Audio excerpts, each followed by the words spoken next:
Morning, everyone. This voice is always very shrill, but I can only welcome everybody. I thought I will not offer a warm welcome, and I really was thinking about it, how the Western media has been reporting about the heat wave, and they say how the spring in India has vanished. And I really was wondering to myself that maybe we have to change the lexicon even, as we go through a very punishing heat wave. It just feels like the cultural reference points must also change. So, a welcome this morning to everybody, and not a warm welcome to avoid the punishing heat wave that we're already in. But thanks for joining. My name is Aarti Khosla. For those who I haven't met, I work with Climate Trends, and we are a specialized communication agency who feels that there is a need to connect the dots, especially when it comes to technical, underreported subjects. That's how we picked up working on air quality a couple of years ago and have worked across a spectrum of organizations, both grassroots as well as think tank. And we hope that we are able to play a role which facilitates the air quality management plans in the country. I have my colleagues here as well, Vinamrata and Gunjan, who most of you know and work with. And it's a pleasure to be hosting this session today, which is yet again going to talk about India's road to clean air. And we are going to maintain the optimism and the perspective that we have some opportunities out there which we can still seize, given that we are halfway mark in terms of when we launched the NCAP and what we wanted to do to achieve 20 to 30% reduction from 2017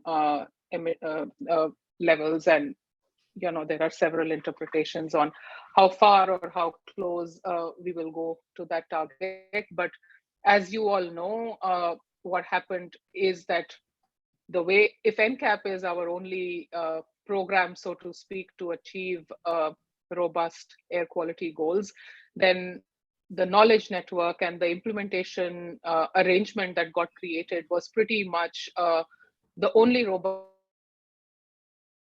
to actually get the NCAP implemented. We want to discuss all of this here today, what it means to have the NCAP with us at this moment, how are the objectives being realized.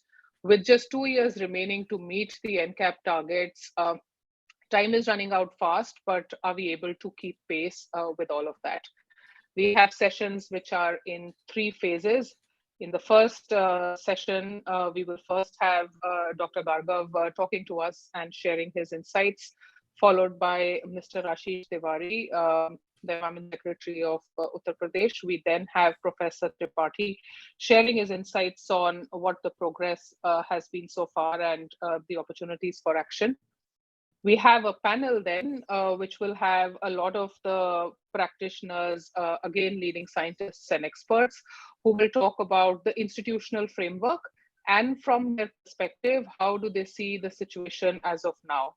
In the second session, we will also have practitioners, including think tanks, CSO organizations, and the intention will be again to look at from their perspective on how they have felt either things have progressed or if they haven't progressed.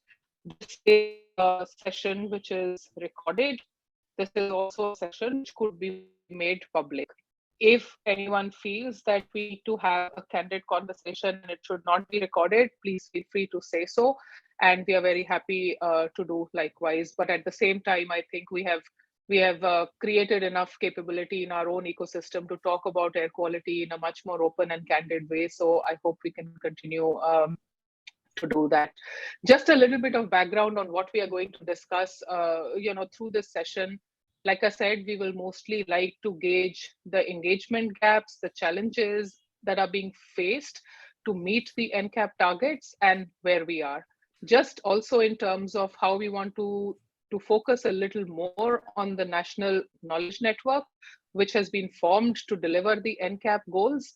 I wanted to just, for the benefit of everybody, recap and also say that the way the tripartite arrangement has been created within the knowledge network, that there is a pollution board, there is an urban local body, and there is an institute of repute, which is a local technical knowledge partner, which has been identified to provide scientific support to both the PCB as well as the urban local body. This whole arrangement is really attractive, and it looks like that's the path to take when we have to actually get action on the ground. But there are several challenges that are over there, and those are the challenges that we would like to literally tease out when we have the discussion on a range of parameters, like where are we. Whenever we talk of air quality, we first talk about monitoring. Whenever we talk of air quality, we first talk about emission inventories and source apportionment. Yet, I think the big polluters, the individual polluters, are sometimes left off the hook. I don't want to say anything. I don't want to say everything myself, but I just wanted to give a little bit of our thinking on why we are organizing this session, and maybe also allow a little bit of kickoff on how we'd like all of you to at least frame your conversation. I will mostly pause right now, but to kick us off, I would request Dr. Prashant Gargav, who's Member Secretary, Central Pollution Control Board. Needs no introduction to this group. We are very, very pleased and honored, sir, that you have joined. But over to you, and request you to please talk about your perspectives, new insights, opportunities that you feel are there in the pathway for managing India's clean air.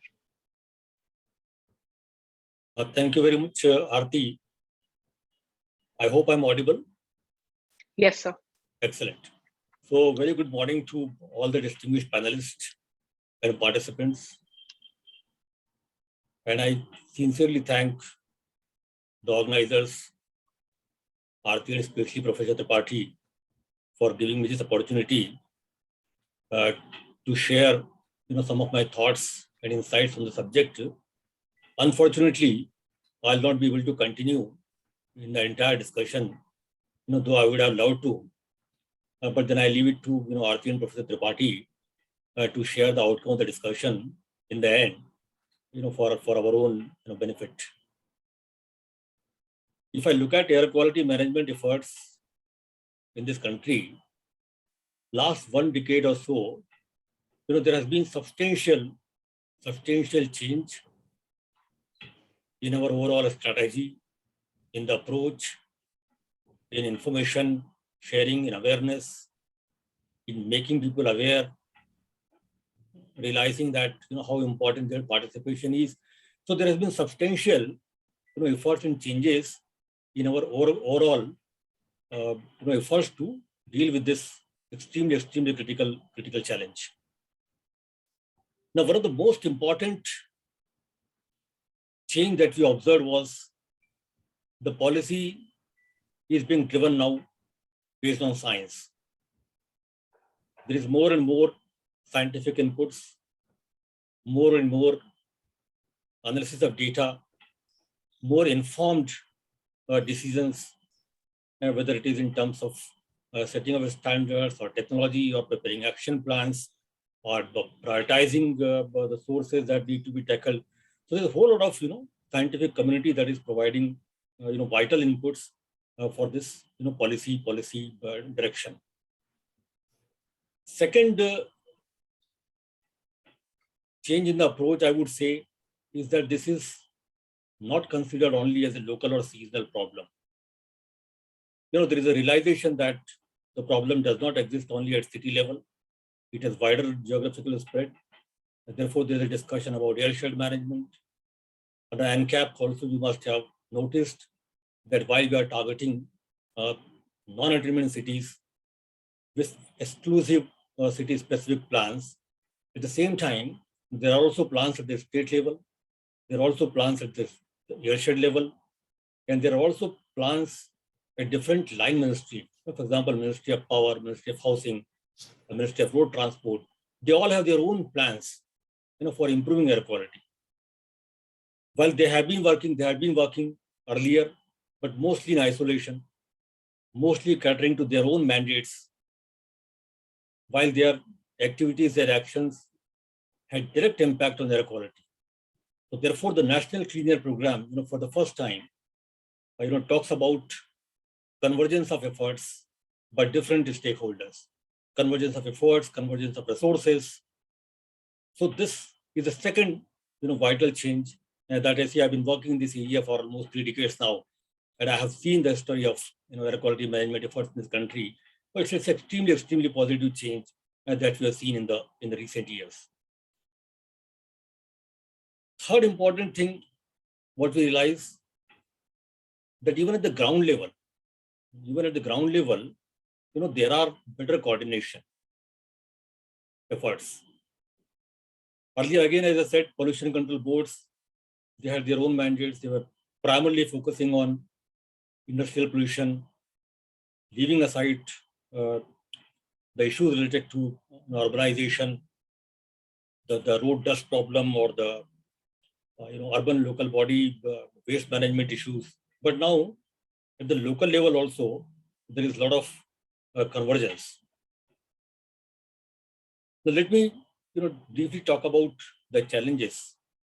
I will not call these hurdles, but these are challenges. We are pretty well aware of that, and I understand we are prepared to meet those challenges. Now, one of the biggest challenges that how do we keep this momentum up? How do we make sure that the scientific inputs are available the way they would be in a position to help us in not only putting up right kind of plans, but also keep monitoring the progress. So therefore, the knowledge network role becomes extremely important. There are institutes that would, who will be probably working on the first time, closely with urban local bodies. So their continuous interaction, first of all, the IORs to be fully equipped to deal with the challenges. Each institute will have, some expertise. For example, somebody might be having expertise in developing emission inventories or source apportion. There could be one institute who will have more focused, knowledge or expertise, experience on air quality monitoring.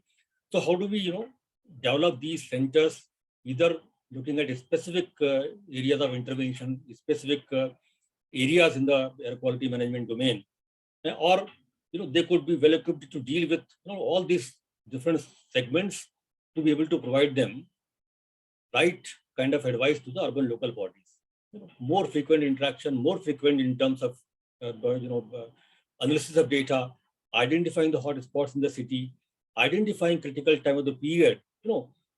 Besides technology, the whole lot of efforts are to be done on the ground, at the ground level. Now, at the ground level, 365 days probably one may not be able to, continue, the actions, the level of action that are required. One could very well identify as to these are the hot spots for a specific, for example, there could be some traffic intersection which would have problems. There could be certain period of the day where you will have these, issues coming up. Similarly, in seasonal basis also, we know in the Delhi NCR or Indo-Gangetic plains, winter becomes critical. So one could intensify the actions on ground, during that critical period or in those critical areas which, the overall deterioration in the air quality at the city level. So these kind of, regular interaction, regular inputs from IURs are expected to all these ground implementing agencies. This is one, challenge that we'll have to, put together collectively. Second challenge is, how do we ensure this technology penetration? So there has always been debate. Technologies will take its own time, will require huge resources, and therefore, we tend to, we are tempted to, move towards less costly, enforceable, actions, low-hanging fruit kind of thing, and that delays the technology penetration.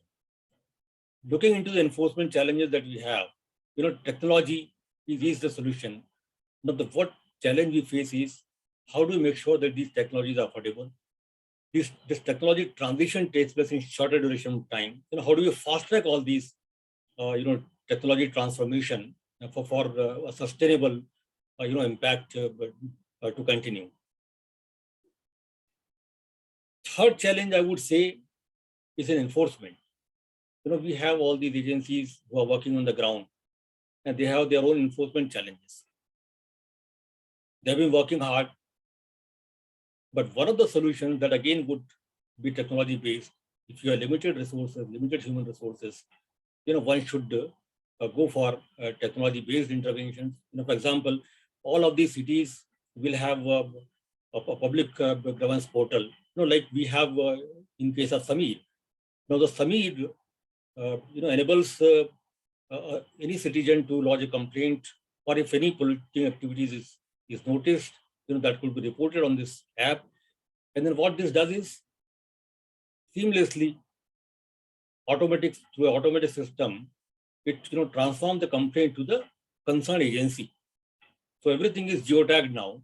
So these are the enabling facilities that technology has given us, and we should try and maximize use of these technologies, but not only for the mitigation measures, but also to enhance the enforcement capacities.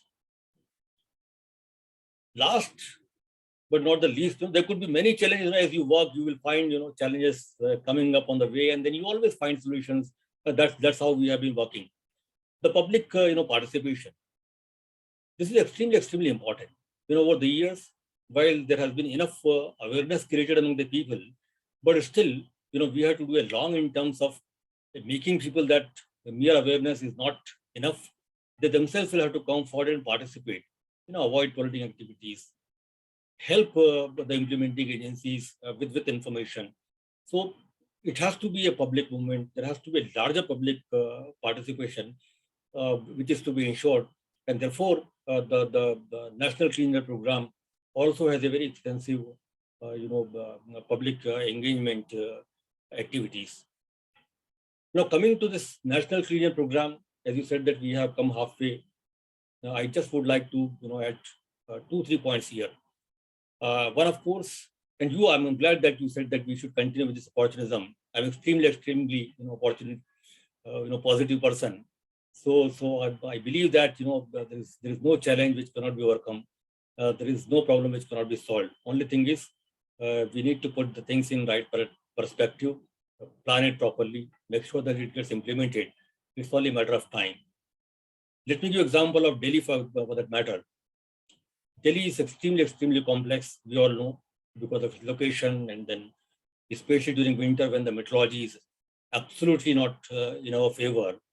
Despite all these, in last 5-6 years, the kind of efforts all the agencies have put together, issuing directions to agencies, close monitoring of actions, getting information, feedback, from ground through public, or CPCB or implementing agencies teams, technology interventions, large pan-India level intervention, be it PS6, or other industries interventions, or the graded response action plan, close monitoring. So, all these efforts, all these actions put together by various implementing agencies, have given positive results.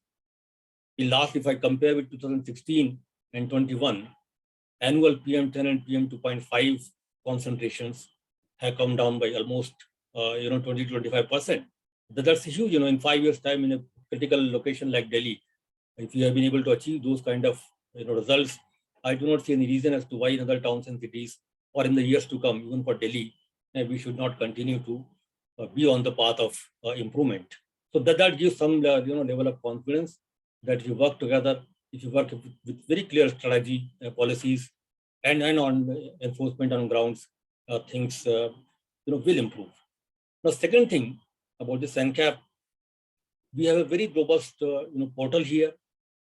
Portal has, of course, it provides information to the public, making it more transparent. And CPCB has been providing information through its website. We have Media Corner. All the information are there. So we intend to provide. We try to provide all the information in a more transparent manner. But what this portal also does is it also provides a very strong intra portal. Now this intra portal helps us in keeping track of activities being undertaken by different agencies. So in terms of financial progress, quarterly progress, everything is being captured through this in seamless online manner. There is no paperwork here. Everything is paperless, and then everything gets captured through evidence. So the entire monitoring will be more of evidence based and on more regular basis. So I think I don't know if I have taken more time, But thank you for giving this opportunity. And then I'm confident that all of us together, with proper scientific inputs, with more efforts on ground by implementing agencies, enforcing agencies, and larger participation of the public, which is very critical for the success of our overall program. We should be able to succeed in the years to come. So thank you very much for the opportunity once again. I may continue for a couple of few more minutes, and then after that, while you can continue, please allow me to take leave at this stage itself. So in between, whenever I intend to leave, I'll leave. Thank you once again. Thank you very much. Thank you so much, Dr. Gargav, sir. Aarti has facing some technical issues, but she's just joining back. So if you were here for a couple of minutes, there were one or two questions here, which maybe we can take to you. But if you need to leave urgently, we understand and respect that, sir. Yeah, if there are one or two questions, quick questions. Right. So there was a question here about how the Sameer app, if it's more transparent in terms of citizens who can see the range of complaints that are coming, so they can understand who are the repeat offenders in their neighborhood and also be cognizant of that. Is there a possibility to do something like that, sir? Okay, can you again come on this? Can you hear me now? I just wanted to check. Yeah. Yes. I'm very sorry. I just lost audio, sir, in the last bit of what you said. I think I will, if you don't mind, I will. Are you here for another 5 minutes? Can we pose 2-3 questions? Yes, please. Okay. One question, Gunjan, I just wanted her to repeat the question. Please go. Gunjan, please repeat the question first. Sir, can the Sameer app list the complaints submitted by citizens and be made available for viewing by citizens, so that citizens can view the list of complaints filed in their neighborhood and they can identify repeat air pollution offenders? Okay, we certainly will take a note of this, and then whatever best is possible, we'll do that. Should not be a problem. Let me check with my IT team, should be possible. Sir, I wanted to ask one or two questions, as you were talking about things, and I don't want to underscore everything what you said, but thanks for saying a few things, like you said, on convergence, on the discussion of this being a year-round problem, on the recognition of this being an airshed approach. I think every attendee who is here has given at least a decade of their life to make all these things happen. So this is quite a music 2 years in that sense. I just wanted to ask, especially when you talk about challenges and feels like these are still early times for a tripartite kind of an arrangement where you have a technical institution helping a state board, also a municipality, and there are several issues that have to be dealt with by each of them in their own spheres and ecosystems. Is there any kind of an evaluation or a way to even assess how this tripartite arrangement can work, or is it too soon to be talking about how are the performance indicators for such things? So it is too early. I think what is needed is, while we have this tripartite agreement, some of these have been signed very recently. My own understanding is that these, three agencies will have to meet, formally, of course, more frequently, but more than that, it has to be more of, informal, continuous engagement. So the performance parameter of these three agencies, it is, too early to evaluate. We'll have to wait for some time. And may I ask one other question? If there is, actually, let me see the Q&A. Let me not pose my own questions. There is a question, sir, on how responsibility will be assigned for state action plans. Would you like to pick this up? No, in the state action plan, and also for that matter in the city action plan, the agencies, who have direct charge of those actions will be the responsible agencies. For example, anything related to housing or urban infrastructure related issues, it will be the urban ministry of the states who will be responsible. So there is a specific question from a journalist, Ghulam Jilani from Money Control, and says that you're talking about substantial action in Delhi in the last 5 years. However, we still have efforts like the odd even scheme and smoke towers for that matter. definitely those can't be effective in achieving what you're saying has been achieved. So can you cite some of the control efforts that have worked? No, in fact, see, I have a detail. If you want, we can have Got longer it. discussion on all the issues done. See, what is happening is, as I said, you have to fast track. Source control is the primary, objective. You can't achieve better air quality unless until you try and control at source. It's only that during critical period we were looking at technologies. These are all under testing. These are not put up as a final solution. These are all efforts or the technology interventions to see whether they can really help us for a limited time period or in a limited zone of influence, uh, to minimize the impact at least at the local level. So, but these technologies are not the solutions. These are all something which is under testing, under evaluation, for scaling them up. Once we are confident about their results.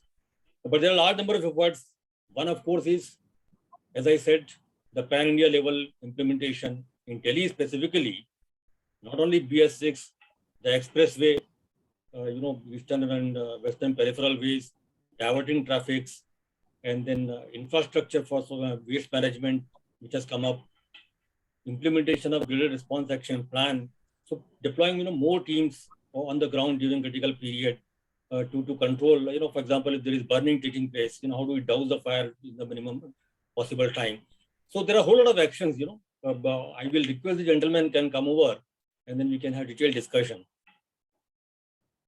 Thanks very much, sir. And take your point. We can't discuss everything here. There are several other questions on public participation will be more. People don't know what NCAP is. I think that's where the ecosystem like this is useful to just bring together better understanding.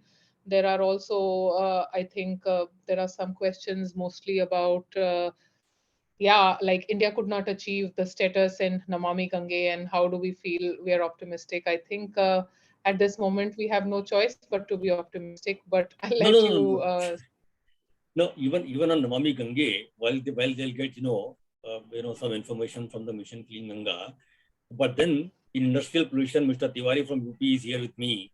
He would agree that on industrial pollution control, there has been again the person can discuss. I think you will have some information on our website as well.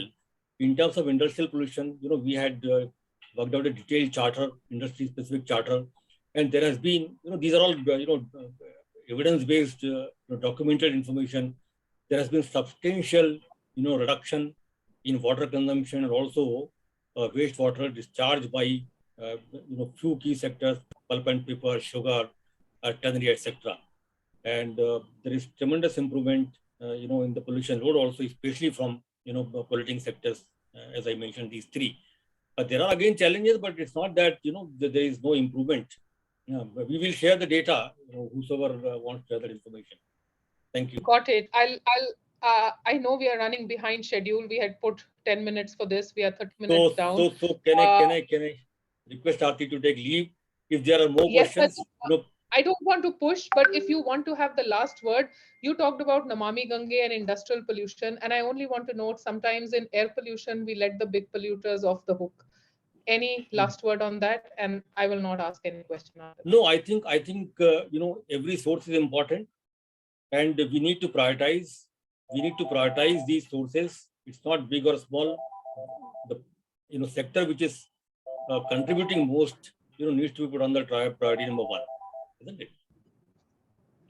Thanks, sir.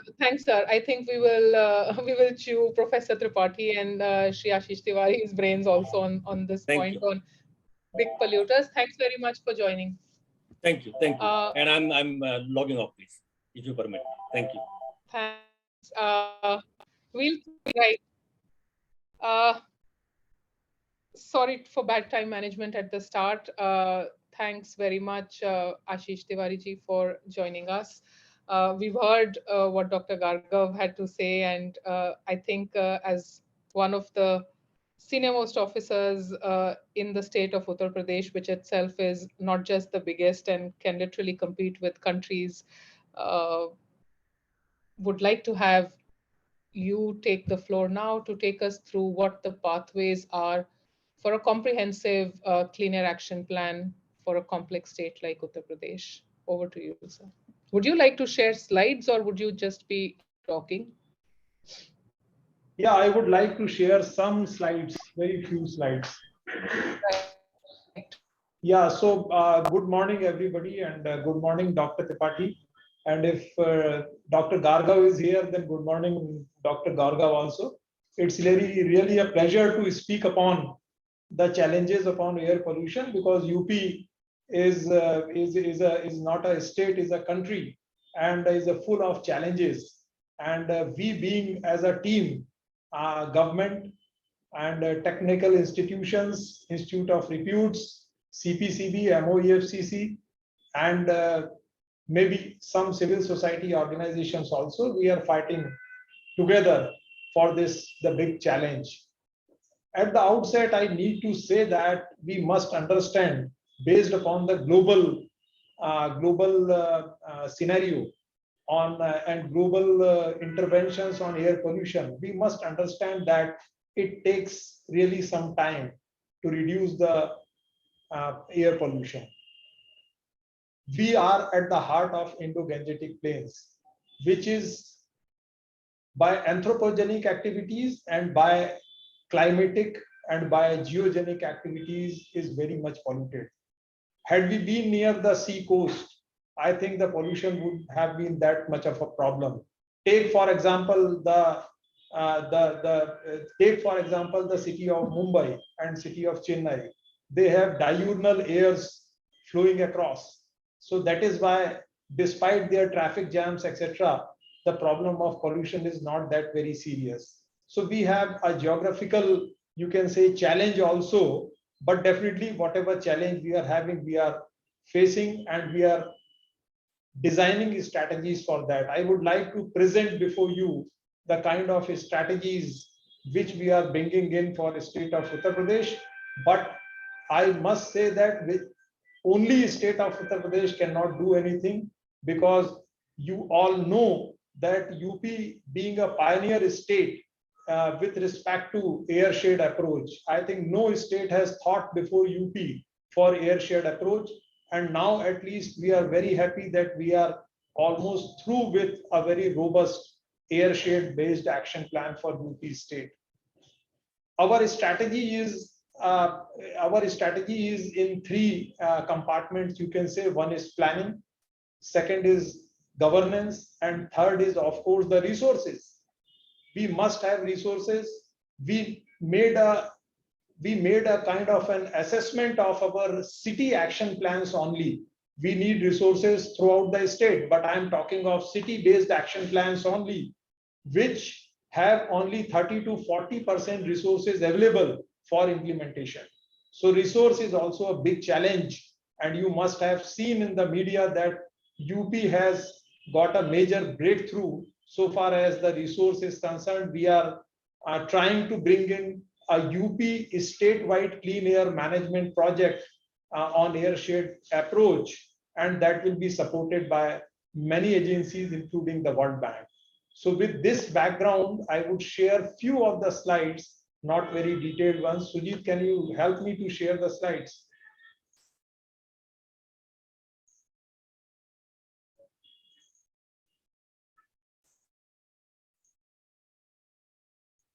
I hope my slides are visible. Yes. Yeah. Next, please, Sujit. This I have already told that we are in the heart of IGP, and only UP cannot do anything. We need to deal with the whole airshed. Next, please. This is our kind of intervention which we are taking. We have 17 NACs. I know that there may be many more NACs. If we expand our monitoring network, then probably non-attainment status will be there for many more cities. We don't have any hesitation to say that. Then we have clean air city action plans and micro plans. We have done a very minute micro planning of city action plans, just to understand that the value chains and the resources. And on the basis of that, I am saying that we are having very short of resources. And National Clean Air Program, NCAP, has a resources about 1 CR INR for each city is on an average.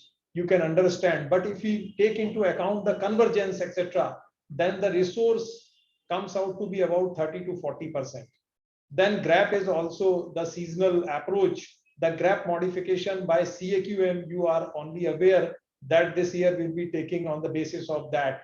There will be some kind of a forecasting element, also forecast-based actions that we will be taking up this year. Then the best thing to address the governance issues, we all know that we need synergies in our actions. And to address the governance issues, we have designed a comprehensive online monitoring system, which will address the problem of larger polluting industries that I will explain later. Then we have a monitoring reporting portal also, which is also addressed at 3-tier level, and our chief secretary also monitors the implementation of action plans. I'll just, based upon this strategy, we are taking up airshed strategy. But before that, I just want to show you some impact. Can you click on the impact, please? Next, please. See our inland cities, like when we are quite away from the airshed, the aggressive airshed of Punjab, Haryana, Delhi. When we come to Agra, Kanpur, Lucknow, Moradabad, I am just comparing the data of AQI average between 2021 and 21-22. The results are before you. I don't want to repeat that, but we have 20 to 30% reduction in AQI average. Next, please. Next, please. This is graphical representation. Next.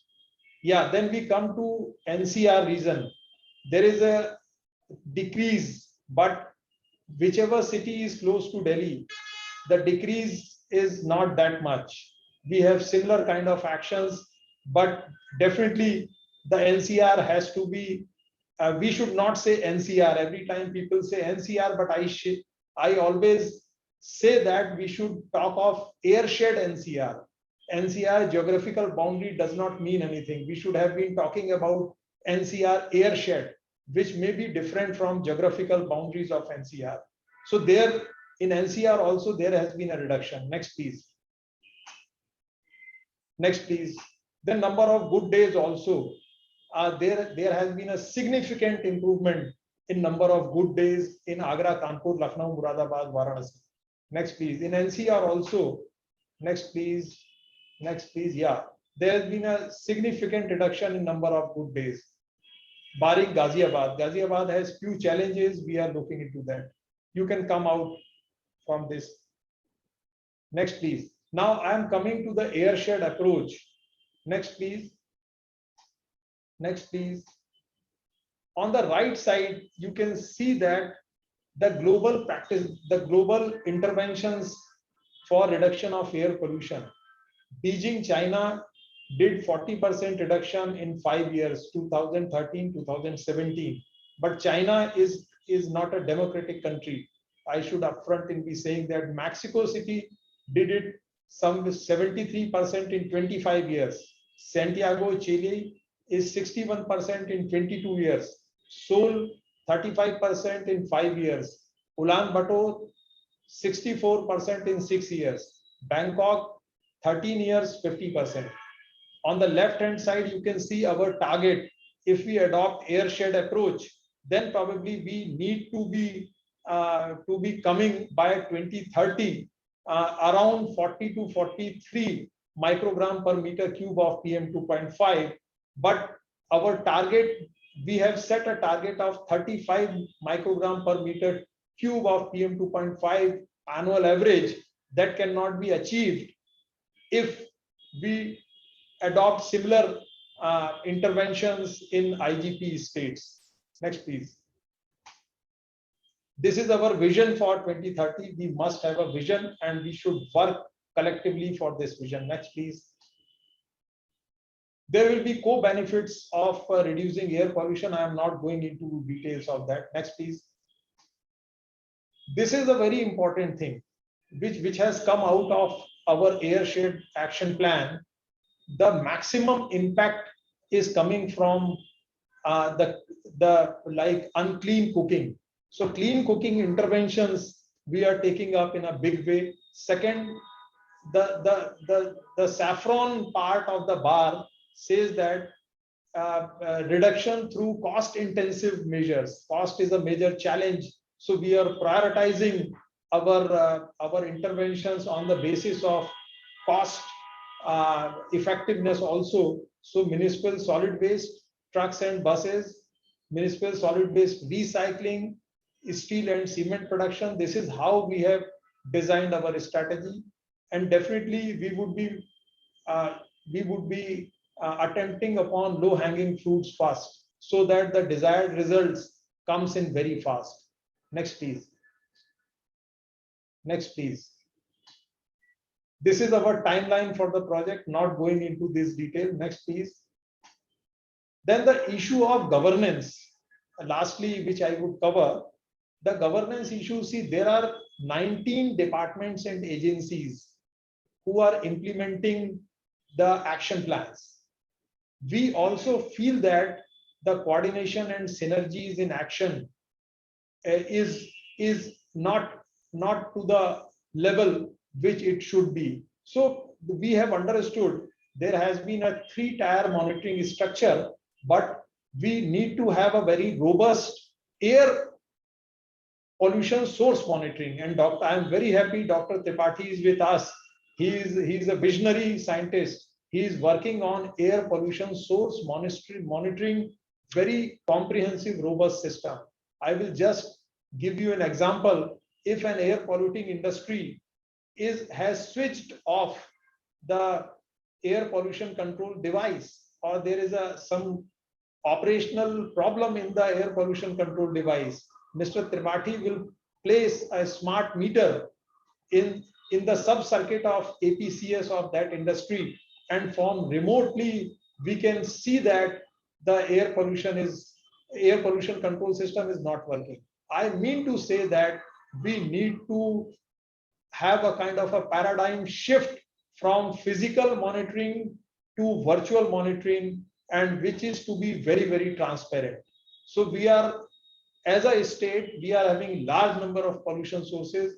We are moving towards virtual monitoring system, which will be more transparent, which will be having less of human interface, and definitely that transparency will bring in more responsibility, and then we would be able to control the multiplicity of air pollution sources, whether it is dust, industries, or waste burning, or whatever.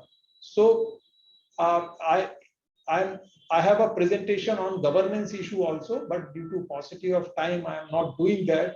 I'm just telling you, if we have a very robust virtual monitoring system, very transparent, and the standard operating procedures for taking that intelligence into action, then probably we would be able to do a better governance.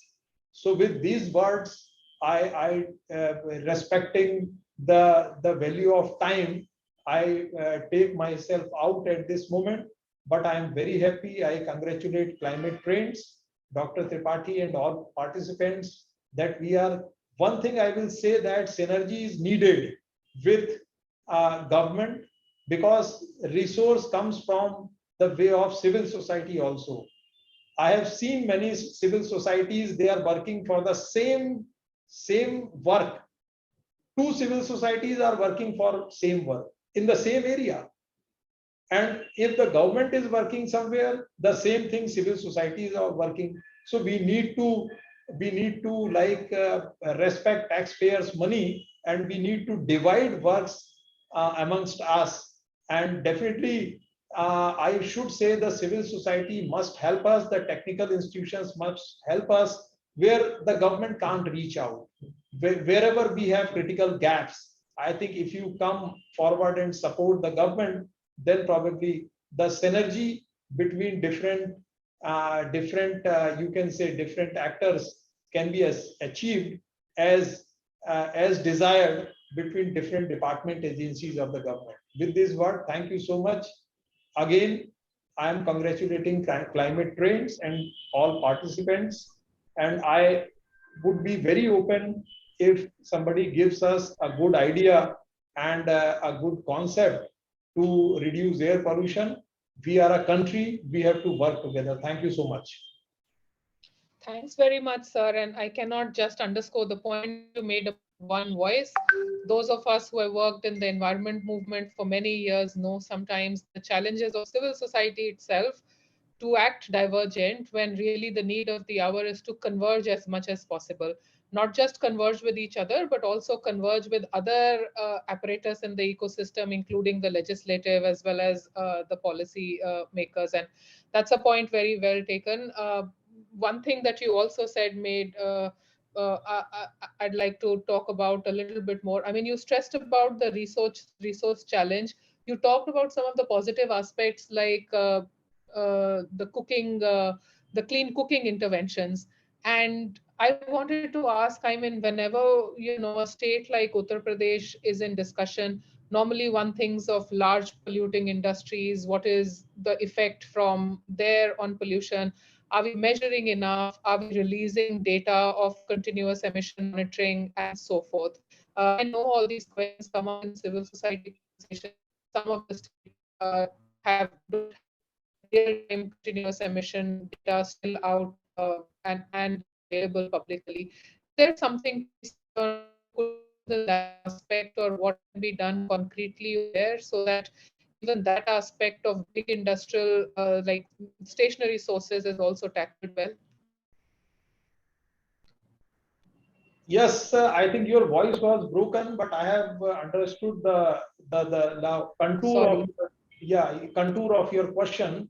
Definitely, the bigger industries are like all pollution sources. Like for the World Bank airshed action plans has revealed that the application of fertilizer is also polluting much. We understand that the industries which are very big point sources, but the secondary formulations, I think Dr. Tripathi is a very visionary scientist. He will also appreciate the application of ammonia, the secondary particles which are generated due to atmospheric chemical reactions. They are also contributing to a major source as far as air pollution is concerned. So definitely we need to monitor them. My vision is that like there is a national knowledge network. What should be an ideal national knowledge network? There has to be bigger institutes like IIT Kanpur, IIT Delhi, IIT Roorkee, and NEERI, etc. But for day-to-day implementation of action plans, monitoring of industries, there has to be third-party element. And for that, the local institute of reputes, like I have a HPTU in Kanpur and a government engineering college in Lucknow and government engineering college in Raebareli, Sultanpur, MNR, MNIT in Prayagraj, then probably AMU, then Rohilkhand University in Bareilly. They need to be capacitated by the bigger IORs so that day-to-day third-party monitoring of industries, emission monitoring, the ground truthing. Of course, to support our virtual system, we need to have a physical monitoring also, maybe quarterly, 6 monthly. So I think we need resources for that. And we are creating under World Bank project knowledge centers in those local institute of reputes to support on day-to-day basis to pollution control boards the monitoring of pollution sources, to assess the impact of implementation of action plans, and on supposing the dust load on the roads. If mechanical sweeping is being done by municipal corporation, what is the impact, whether they are being able to reduce the dust load to the desired level or not. So that kind of a day-to-day monitoring has to come from a knowledge center, local institute of reputes. We are also onto it. And we feel that if this tripartite kind of a system works at the city level and airshed level, then probably we would be very, very effective in getting the results. Thanks very much, sir. Like you said, this is complex, and I think we have to just ensure that we have to move towards the target, but at the same time, we have to get smart about the tools we are deploying and the interventions that we are using. I know time is short. I have to invite Professor Tripathi, and then some other speakers also have to leave, but there are a few questions for you. I think some are mostly like, why do you think the airshed of New Delhi is better than the airshed of Delhi? Those are multiple and complex reasons nearer to the NCR, I think just because of the pressures of resource and everything, air quality is much poorer, and the farther you go, the lesser the pressures of urbanization become, and those things are straightforward. Which talk about like apps which have like phone apps which across the world can pick up air quality data. And given the funds crunch, do you want to consider using these apps to know what the air quality is? I think the spirit of the question mostly is that if funds is a question, should we still look at deploying expensive monitoring equipment, or we can find a middle ground with some innovative low-cost approaches? I think that's what the question is. Feel free to address if you'd like. If you would like to keep it brief, I think S&T can also address on that innovative approach. See, I think you have not placed this question to the right person. I think Mr. Gargav is the right person who should have answered this. I think whatever Mr. Gargav will approve, we will take it forward. Point taken, sir. That's a smart way of another smartness that is needed for India's air quality management. With no offense meant anywhere, but thanks very much. I think what you're saying is right, and few things also develop as the technologies evolve and as we become aware of how innovative approaches can be low cost, but always are not. Pratima is here. I have seen her name. They have come out with a report yesterday. I don't want to put her on the spot. She's speaking in the second panel. But yes, you're right. Thanks very much, sir, for your time and for joining this morning. Let's keep going. I have done very bad time management, Professor Tripathi, but sorry about that. I would now like to invite you. We've discussed a lot of how we must be optimistic, how we have to look at the problem, but also look at the challenges. You, as the steering committee member of the National Clean Air Plan, and also the the Karta Dharta, as I can say, of the knowledge network. What is it that you would like to talk this morning about a science-based approach for air quality management, which we have now discussed so long since morning? Prof, you're muted still. Yeah, sorry about that. Good morning, everyone. Good morning, Mr. Tiwari, and all the colleagues from IURs, other friends, media friends. First of all, I definitely underscore some of the very important points which were made by Dr. Gargav, Member Secretary, that now our air quality policies are built on a solid foundation of science. So that's a very important realization. And I think it augurs very well for the Clean Air program. And the similar sentiments, I think, is also shared by Sri Tiwari.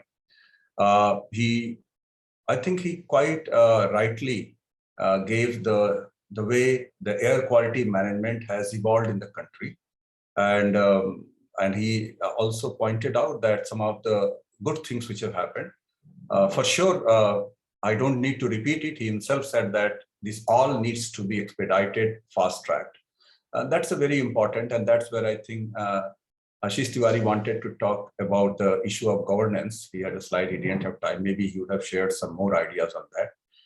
I congratulate Mr. Tiwari that he has been able to steer the air quality plan in the state of Uttar Pradesh, which we all know, large complex, and geographically, it is a very challenging situation. Of course, it has advantages because of that, but for air quality, certainly it is not in a very advantageous position. So given that they have been able to come out for the country, the first airshed approach for Uttar Pradesh is something I think needs to be emulated for other states. So there are members from other states who are present. There are other IORs members who are present. It is very important that this information is brought across to other states, because these are some very good practices. These needs to be accepted and certainly repeated. Of course, all states would like to devise their own novel, innovative plans. But airshed is something which has been talked about even at the CPCB level. And he showed very well that adopting airshed approach, some of the cities were able to effectively bring down the pollution in last couple of years. So that's very important. The second point I also struck to me what he showed is how Uttar Pradesh has a very clear plan to cut down sources. And so going after sources is a very important thing. Now, how do you do that? Of course, that's the matter of details. But it's first time I'm seeing that there is a sector-wise, there is a plan to mitigate sources. I think that also needs to be backed up with some techno-economic model, that what kind of technological options could be used, which would be economically most feasible. Because we also need to ensure that it does not adversely impact people's life. So because any intervention when you make into economic activities, it would have some impact.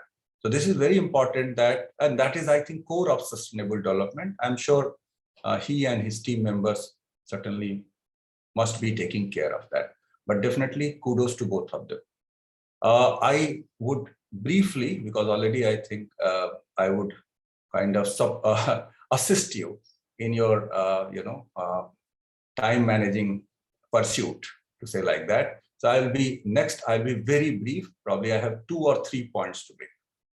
That NCAP was launched 3 years ago, and you are right, we are already past halfway mark. So it's a good time. And it is also very much in the charter of NCAP to have such discussions where people, all stakeholders come by, and the outcome of these discussions can be fed in a dynamic way, because there are still mechanisms, scope to do some mid-course corrections so that we are better able to effectively achieve the target which you are anyway highlighting or emphasizing all the time. Second, it has been 1.5 years since this National Knowledge Network was conceptualized and formed. Now, it is very clear, as the previous gentleman talked about, and it's very clear at the ministry level and Government of India level, that there are 2 basically pillars of this program. And they actually are basically both or a synergy must be created between these 2 pillars. One pillar is what we see: the central government, the state government, the boards, and the officials of cities. And the second pillar is basically knowledge network and the institutes of repute. Now, unless at all levels, at city level, which you are talking about, the ground, state level, and national level, there is a very clear integration. And this is the exact word used by the mandarins who are steering the program at the ministry level, is done, our progress would not be optimal or would be up to what we expect from it. Now, how do we do that? Now, you see, since its inception, we have increased the footprint of knowledge network and IOR. So starting with about 1.5 dozen institutions, which were at that time mainly IITs and some very leading national labs. Now it has been increased to about 90 odd institutes spanning across every state where you have at least one non-academic city. These are IITs, NITs, national laboratories, and big universities, and some very respected and reputed think tanks. We have also launched a very major capacity building program, which was also a mandate given to the knowledge network, that we identify these expertise at the local level and we also impart capacity to them. And that's why we launched this nationwide program, which was attended by about 400 participants across the country, drawn from IURs, practitioners, etc., etc. And another outcome of this program, which was also supported by World Bank, was a long-term framework to create long-term capacity building program, which is linked to National Skill Quality Framework. Idea is that because air quality cuts across many major economic sectors, and it has a potential of about 1 million jobs, 1 million plus jobs. Now, idea is that for the desired or designated job, if you do not provide them adequate skill, then they are not able to perform in the field, in the laboratory, or wherever they have to provide the consulting, depending on the level of job. So this type of framework will be able to help people design training courses which would have outputs. These are basically the trained people who can go and actually deliver what is required from them. The second issue here is that we wanted to have this integration at the city level between the Institute of Repute, the urban local body, and state board, either at the city level or at the state level. So we tried to look at, by doing a survey, we went about that in a very empirical way. What we found that whereas large number of IORs are engaged in some kind of inputs given to the cities, but only few are basically compensated or given some kind of support so that they can continue giving these advices to the urban local body. Now, this is not very sustainable. So what we have come about by discussing with the ministry is to create a retainership model. And hopefully this will be approved very soon. The idea is that there will be some perpetual support given to each and every IOR so that they can do some essential minimum amount of work for the urban local bodies with which they already have entered into an MOU. This would also allow them to keep or retain a set of working people with them so that they are not always looking for some kind of a financial support from their institute or from our local body, and the model will become more sustainable. So this is the second thing which we are hoping that this would make the model sustainable in coming days. The third thing what we are also working on is to conduct more regional meetings. One problem is that many of the IORs have, because of the this 2 years long pandemic, many IORs have not been able to have a very good dialogue or interaction established with the ULB or state boards. Here we want to conduct more regional meetings by bringing NKN people, NKN members, ULB officials, state board officials, and IOR with some very specific objectives in the mind for each and every meeting. We'll have very tailored objective for every meeting.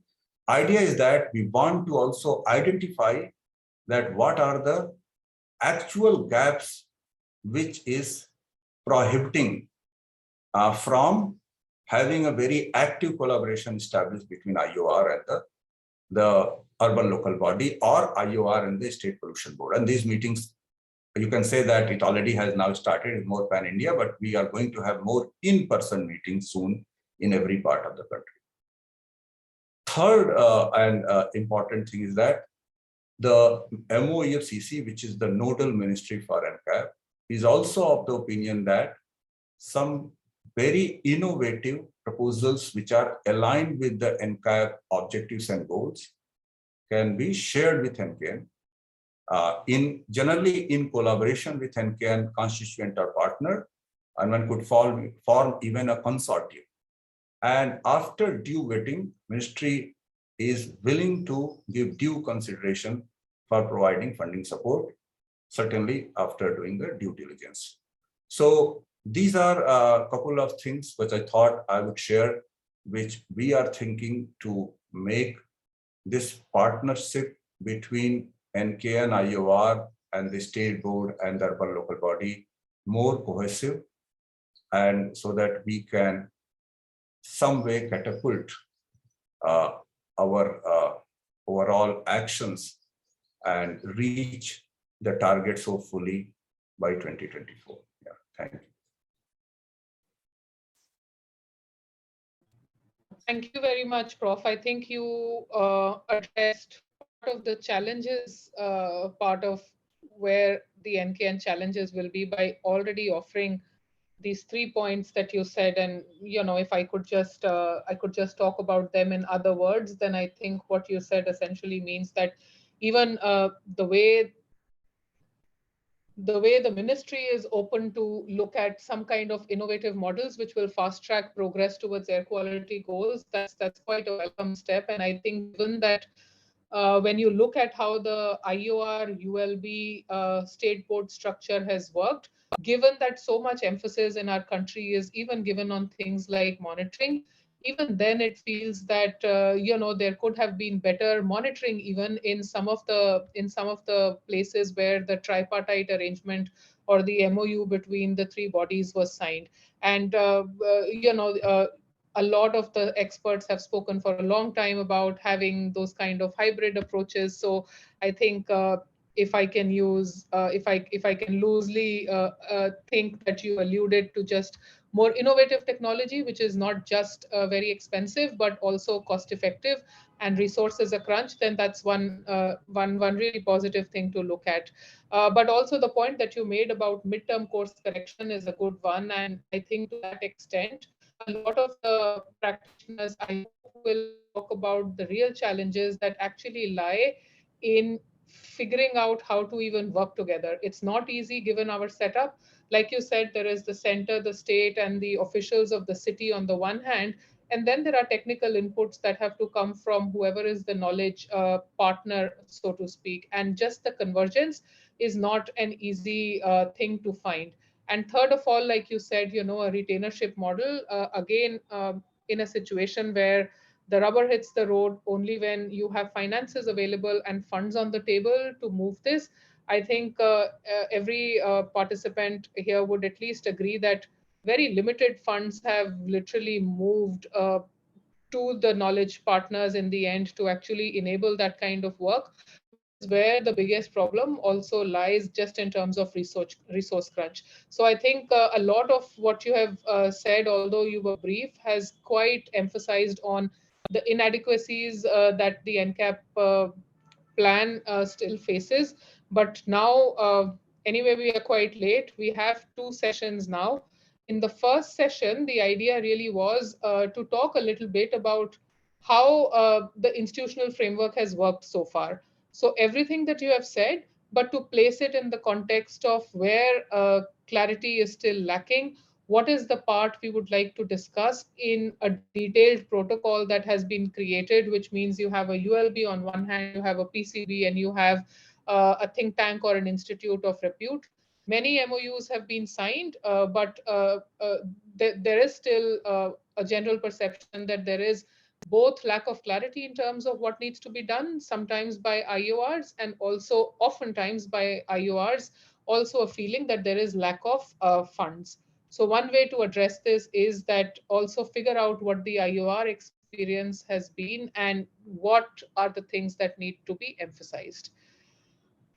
I will not pose a question to every panelist. We have 8 esteemed speakers in the next panel, but I will dive straight into it. I will also introduce the panel later in the interest of time, because I know that Dr. Shagnik Dey from IIT Delhi, who is here, is also tight on time. I'll straight away invite you, Shagnik, to talk and share your perspective on how you have seen this protocol work so far, and what is your vision of the future? Yeah, thanks, Sati, for this point. So, in fact, Professor Tripathi has already mentioned about the current structure and what are the challenges and all. So, I will not really talk about those points, but rather, in a positive manner, that how we can overcome those challenges and work in a more meaningful way. So, as I see, basically, that this entire arrangement is that it's a three-way interaction. You have the ULBs, you have the state boards, and the IUR. Now, without going into whether MOU has been signed or not, I think the first requirement should be to have a need assessment. That if I am IOR of a particular city or a particular state, I need to understand that what the state and the city ULBs are expecting out of me. Once I have a very clear idea about what help is required, because the help can actually vary from place to place. Many state boards are equipped with adequate resource, many state boards are not. So once that need assessment is done, then that will also tell me how much resource this institute, as an IOR, I have to put.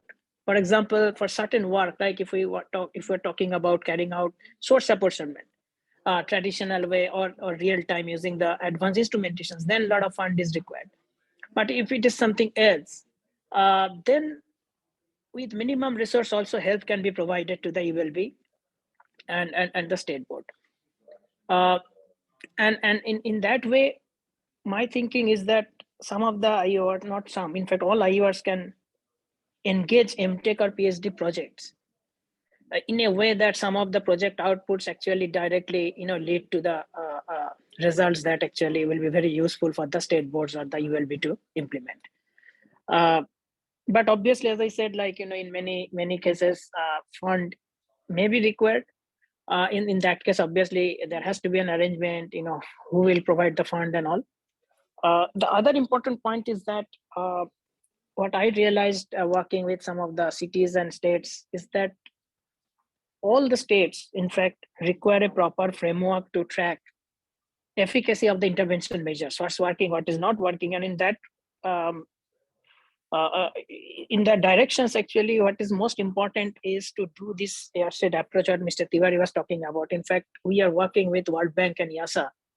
And here, actually, we are using this GANS model, which has been tailored for all the IGP states from Punjab to West Bengal, and provide actually what is the optimal way to really, reach the target set by NCAP and beyond NCAP for 2030. And some of the results that Mr. Theory was talking about actually came from our simulations and all. So I think there is a scope actually for other IURs to kind of adopt. I'm not promoting this particular tool, but similar kind of tools wherever applicable, and then utilize them in a more research manner. And also in the same simulations, it will be very useful for the states to use. The last point what I will try to mention is that this is a good scope for the IORs also to strengthen their own activities. And now many IORs may not have, faculty members who directly works on air pollutions. And I think these institutions should recruit people who can actually contribute further, because this is not just NCAP, which is, ending in 2024. We all know that air pollution, this problem will be there for the next at least a decade or so. So looking into long term, I think the institutions also should come up with their internal support wherever possible, because this is the need of the country.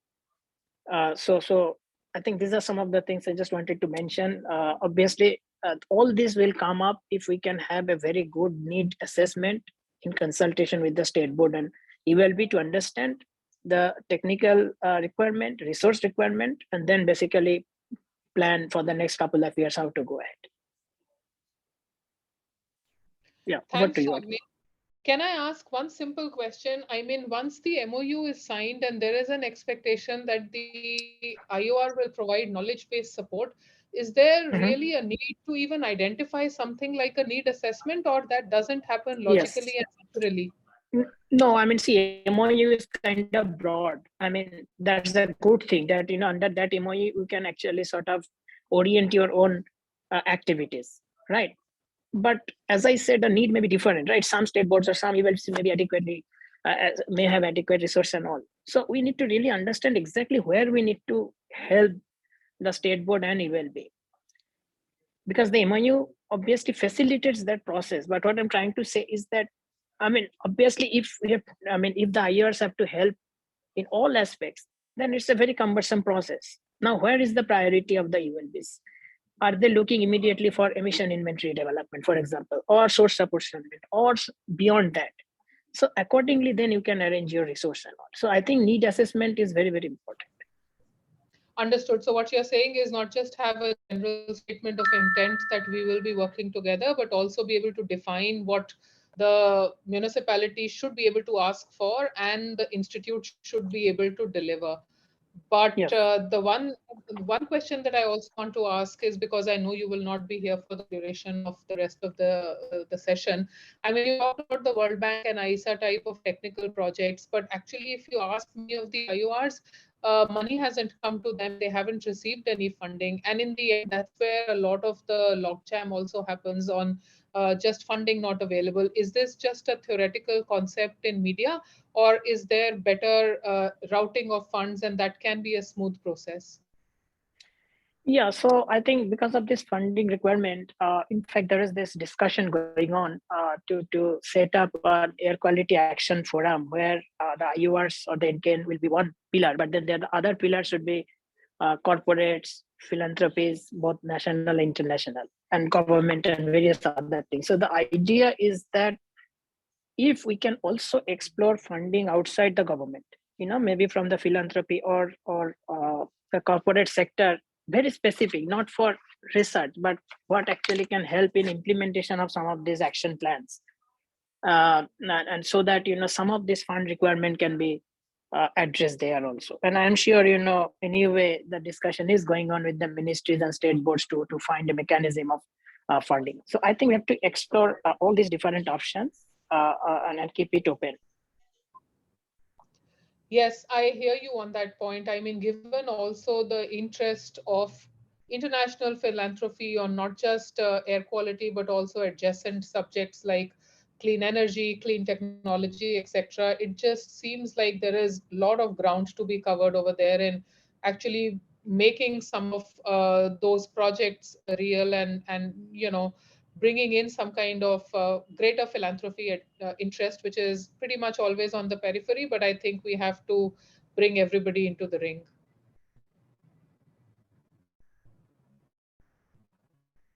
Okay, thanks very much, Shagnik. I want to check for one moment in the Q&A if there is any specific question for you. I think Ashish sir has raised his hand. Ah, uh, yes, Mr. Tiwari, I please just go on. want to seek your permission to leave because I have got an important meeting. I understand, sir. Thanks for taking out the time to join, and pleasure to have had you here. Thank you We'll so much. continue to engage. Thanks very much. Okay, all right. We have many stalwarts here today. I also see our friend Dr. Motkare has just joined. We will keep going. We have actually now I think what we will do is, and Shagnik was pressed for time, so sorry to have broken out the session in that way, but let me at least invite all our panelists who are senior scientists, leading practitioners on air quality in India. I think the better way to hold this session is for me to offer a general background, which I have already, and pose one simple question on what is it that you think needs to happen in terms of even course correction, given that we have a tripartite kind of an arrangement, which is our best bet to deliver on air quality goals. And given this overall background, how is it that you see we have done some good stuff? And where is it that you feel we should really catch up fast if we are still committed to our goals? The question is really simple, and in the interest of time, I will like to welcome all our panelists who are here and going to speak in the second session, in the first session now. We have Dr. Ravinder Kaiwal, who is a professor at PGI Chandigarh. I'm not giving long introductions, and I hope we all can live with that. But I also know that we all know each other here, so all those long bios are not needed at the moment. We also have Dr. Abhijit Chatterjee, who is an associate professor at Bose Institute, Calcutta. We have Dr. Vinod, who is an assistant professor in the School of Earth, Ocean, and Climate Sciences at IIT Bhubaneswar. We have Dr. Govind Pandey, who is a professor in the Civil and Environmental Engineering Department in Madan Mohan Malviya University of Technology in Gorakhpur. We have Dr. Kripa Ram, who is an assistant professor at Banaras Hindu University. Dr. Samir Patel, who is an assistant professor in IIT Gandhinagar. Dr. Abhishek Chakraborty, who is the assistant professor at IIT Bombay. Shagnik was in the session. He has already spoken. Over to you all. And if you allow me, then I will, without any order of preference, just request the panelists who I can see on my screen, and we will go in that order. We have first Dr. Abhijit Chatterjee. We have Dr. Vinod then, and Dr. Ravinder Kaiwal, and I will do the other stack after that. But over to you, Dr. Abhijit Chatterjee. Yeah, thank you, Aarti. So am I audible? Am I audible, Aarti? Yes, sir. Yes. Okay, I can thank see you. you as well. Okay. Regarding as far as that, how the NCAP can be strengthened to reach the goals. So I would love to start with Sagnik comments. He had rightly said that IOs should understand that what PCBs are expecting from them.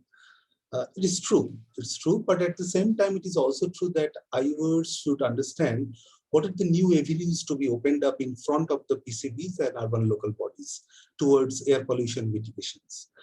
IORs, Institute of Reputes, I believe, not only to fulfill the expectations of PCBs and ULBs, but to refine and redefine the air pollution mitigation program, because they have the scientific expertise that can be shared with the PCBs and the urban local bodies for right implementation of the program.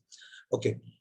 Secondly, as far as the national knowledge network is concerned, the word network here bears immense importance, paramount importance.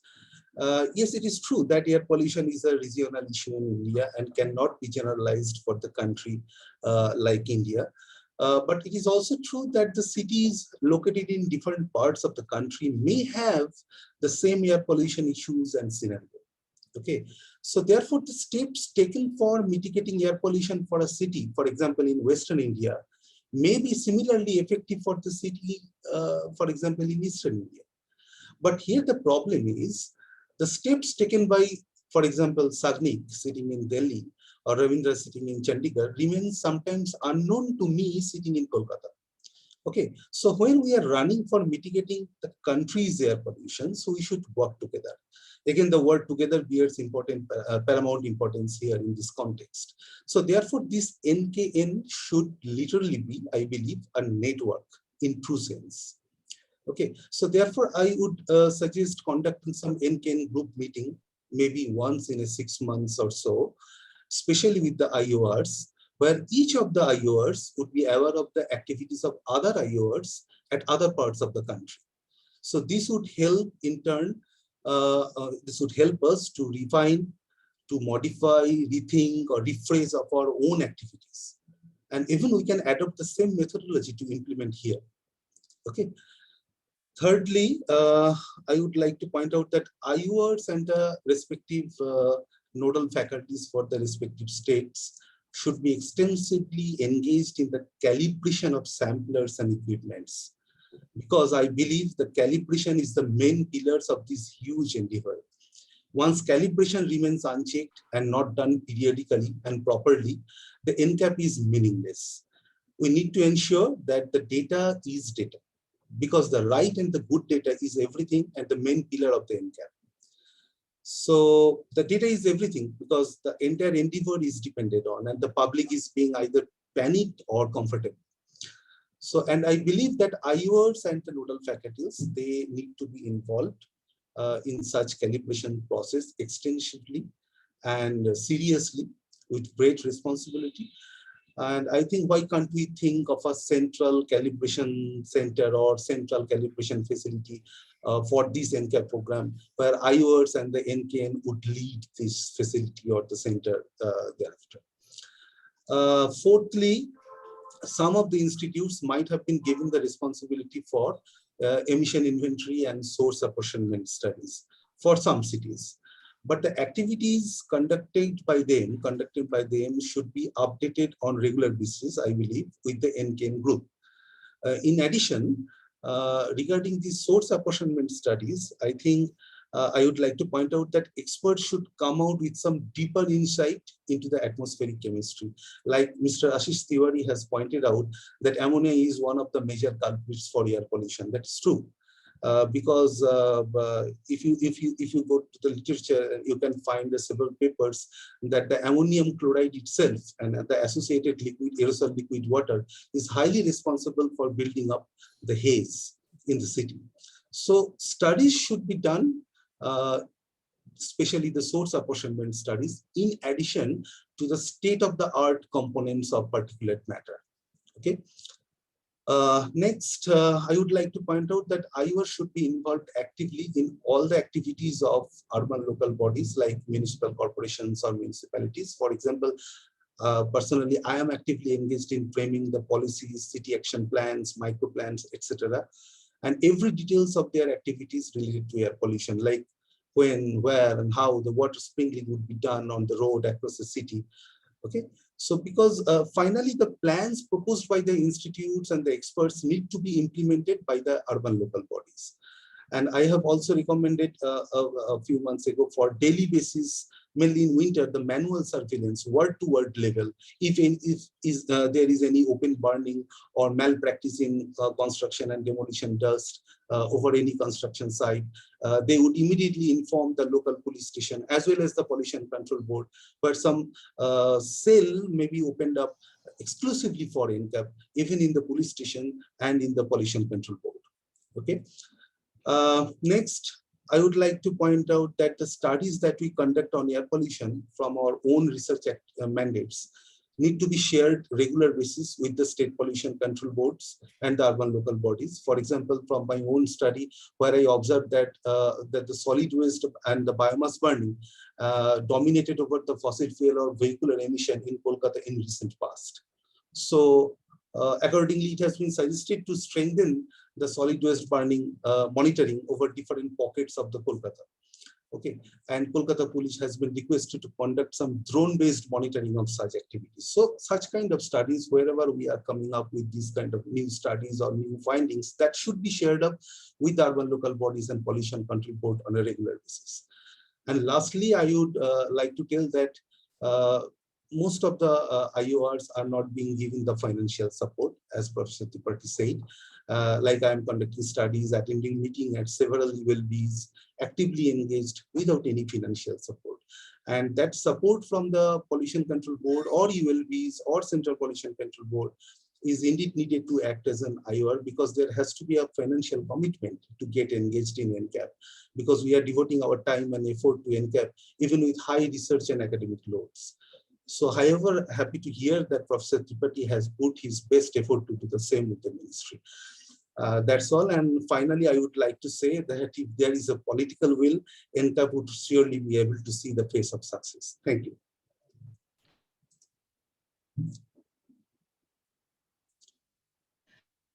Very much, Dr. Chatterjee, and I think a lot of what you said is right. Some interest, and that would be the general perception if you talk to many IORs, that technical experts want to engage, but maybe it is also a feeling that the engagement is lacking for several and many reasons, even on the side of the urban local body. Maybe the spread of the work that the ULB has to do is too wide. Perhaps the environmental awareness is too little. And also they don't have clarity what to do now with another MOU sitting with an IOR, and how is it that we can even work with them.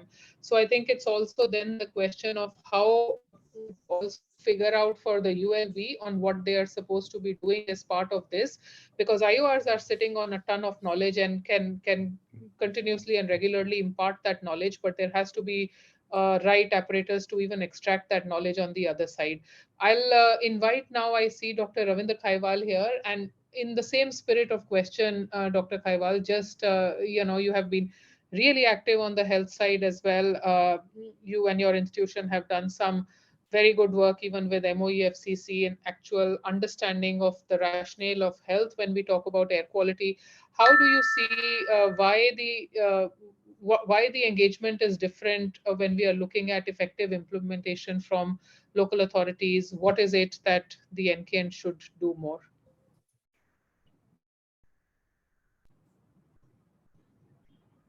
And if we don't have Dr. Kaiwal, uh, I will check in the order of just a while. Hi, sorry. Actually, I was in another meeting, which was supposed No to be problem. started at 12, and I came out just now. So you have raised a very valid query that how basically urban local bodies could also be a part, and when we are conducting health risk assessment studies. So here, before that, actually, I would like to add upon that how we can strengthen NKN for the implementation having urban local bodies. We need to understand that nowadays, actually, we have seen very good example from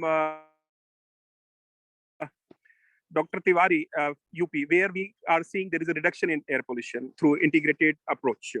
But at the same time, there are many players now, like we have urban local bodies, we have pollution control board, we have NGT also, where these pollution control boards are always occupied, and other stakeholders like industry, public, and farmer, and then there is a political, you can say, interest also. Then how to engage and then deliver, that is the key aspect. So my previous speaker, either Sagnik or Chatterjee, basically they have highlighted some of the issue. But what I would like to mention here is that first thing is that we need to understand that there is nothing like called charity. Means which Dr. Abhijit was also highlighting, that charity means that we have no funding from last 3 years, and then how we can continue our work. So we are going through other, you can say, interest and then supporting. So there should be a kind of a criteria, as previous speaker were highlighting. Am I audible? Yes, keep. Yeah. So there should be going. criteria that how the national knowledge partner are engaged and they are becoming a partner, because everyone is busy, everyone is occupied. And we have seen this, that people are working, as Dr. Abhijit was highlighting, when some people have funding, some have not. So from last 3 years or from last 25 years, we are working on air pollution and health. But we are not part of any funding, and what we are doing is through our support. So how to then strengthen this, that has to be looked upon. Then there are other initiatives like National Program on Climate Change and Human Health. We have heard our Prime Minister even yesterday in, you can say, abroad, where he was highlighting that we will be by 2070 carbon neutral country. So how these basically policy, you can say, initiative could also be driven towards cleaner air. So that we need to work upon and integrate some approach, so that there is no repetition and no of the effort. And if you work in one sector, you can collaborate with other sector. Then if we talk about, when we talk, basically we need to think about what are the low hanging fruit in a region and work upon them and strengthen them. What I am seeing is that we are focusing more on higher end approaches and needs, which is very true. But can we think about how UK during London episode controlled their pollution, or we can think about how US did it? Were they having these high end products? No. So we need to work upon that, how to make use of low hanging fruit for the control of air pollution in a city and integrate those city-specific plan, and we achieve more and more, you can say, reduction in smaller cities. Then what we are seeing is that health is almost neglected in all the sector. And despite having expertise and experience, we are not able to bring the health as a forefront. Basically, until unless we saw that this is the, if we gain in terms of health, this is the economical gain, and this can be bargained through government. Because if you look at all other policy, basically they focus on more on health, and that bring out the socio-economical, you can say, benefit of such measures. Then we need to learn means how the disaster management, which was neglected, but after NDMA, and now it is becoming a kind of a, you can say, need. And we are seeing that how through preparedness and focusing, basically, you can say, from crisis management to risk management. So those risk management aspects need to be bring out. And then we are seeing big institutions. They are playing a good role and they have good expertise. But we are not building the capacity of local institutions. We are not engaging them, and even the pollution control board are not interested to engage them. They want to say this one has been done by IIT, this one has been done by this institution. So how to bring them on the board, as we have those basically understanding of the local issues. Only through then actually we can achieve something more concrete, more, you can say, long term and sustainable towards national clean air program. Otherwise we will see these local benefit, but means local means in isolated pocket. But as highlighted by Tiwari ji, that it is a air said, means if the pollution is from crop residue burning, it will pollute Delhi, Uttar Pradesh, and finally reach to Kolkata. So until unless we have a thorough and holistic approach, it will be a challenge. And we need to think about that with new WHO guideline, how we are going to match those standards. That is all from my side. Thank you. Thanks, Dr. Kaiwal. I mean, between the WHO guidelines and how to bring local organizations on board, I think we have a sliding scale of ambition. We have to get to where we have to get to. You raised some of the points. We are always working with high-grade institutions. We are not getting local organizations on board. We are not plucking the low-hanging fruits. I mean, yes, let's also invite some of the other speakers. Low-hanging fruit, the troubles of working, I think, some ULBs, I would imagine a Nagar Nigam in UP is not that easy to work with, even if the state government presentation really showed a lot of green and improvements in air quality that came in the state of UP. I see Dr. Kriparam is here, who are also an institute of repute, BHU, and if I get it correct, will be for both Banaras as well as Prayagraj, and maybe one other. But Kripa, what's your feeling and sentiment of having worked with the Nagar Nigams? How has it been? Do you think we can swing them in a way that they see more importance to these issues? And it's not always, I would imagine, just an IOR approaching them, because an IOR is very intelligent and knows what should be done. But there has to be equal interest in the Nagar Nigam as well to actually live up to the expectations of what they need to provide to the citizens.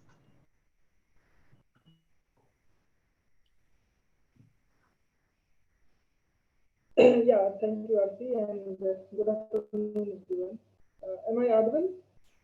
Audible, yes, but if you can Hello. speak slightly closer to the mic, it will be clearer. Yeah, I think there is some network issue probably. I'm not able to do anything. So anyway, I will stop the video and then I will see. Now it is okay? I always have this problem actually in the okay. So Aarti, we have been having some meetings with the Prayagraj Nagar Nigam and Varanasi. To be honest, it's not very easy to get the information from them and then data. That is one thing. Second thing, the fund transfer issue has always been there. We have raised several times our request and we have met also, but the funding has not been resolved so far. So I have only got the funding from Prayagraj Nagar Nigam. Varanasi Nagar Nigam still has not given the funding to us. Okay. Apart from this one, scientifically we have started sampling for the source apportionment at Varanasi as well as Prayagraj. We are doing some samples and we are doing some analysis. One thing that we are finding a problem and that could be actually noted down are suggestions for NKN. I think we need some sort of a institutions where we can get our some of the samples analyzed. For example, IORs, we don't have all the instruments that are needed for the analysis. Okay, so this is becoming some big problem because if you approach somebody, their instrument is either not working or there is some problem. So what we can do probably at one place we can put some of the instruments, for example, ECOC analyzer and then metal analysis, some AAS and all those things. So it will be very handy. Secondly, this apart from the emissions, what I have noted that this dust emission is actually very prominent in most of the cities, Kanpur, Allahabad and Prayagraj.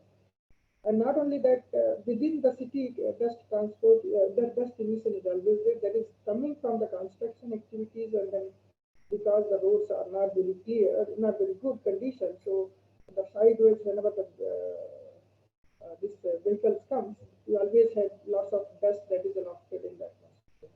So this is dust emission. How to control on the dust emission? That is a very big issue. My suggestion would be probably, for example, they are sprinkling waters on the roads, but that is not a solution that we can do this one. This becomes a very hazardous, especially in the rainy season when you have this trucks and tractors and all the vehicles coming outside. They have lots of dust accumulated on the tires and other things. And when they enter in the city, this dust is basically more toxic compared to the normal dust or natural dust that we see. So this is a problem that we have to handle. Probably we have to look for some solutions like cleaning the vehicles before they enter into the city, so that can be done actually. Okay. These are the few things that I have done, but yeah, of course, I agree with Dr. Abhijit and Dr. Kaiwal sir that it is actually the funding is of course a big issue actually, and then getting the funds and transfer this one to the us that needs to be somehow expedited. So I don't know how we can do this one, but yeah, if NCAN can help this way somehow, it will be very great. Got it. And thanks, Dr. Kriparam. The sound was a little bit muffled, but took your point about the difficulty in securing funds as well, and ultimately that's how the actual work will eventually happen. But otherwise, the institutes do have a lot of activities going on, and sometimes just uh, simple, like it's a complex problem, especially in a state like Uttar Pradesh, and to that extent, the solutions will also have to be multidimensional. I'll keep going in the interest of time. Next on my screen, I have Dr. Abhishek Chakrabarti. If Abhishek is here, and Dr. Abhishek is from IIT Bombay. He's an assistant professor there, has been involved in the air quality conversations as well for quite a bit of time. We've interacted before. Just want to ask you, Abhishek, what's your view of the situation in terms of this whole tripartite, and is it working in the way you are seeing this, or what could be done to improve, enhance, correct?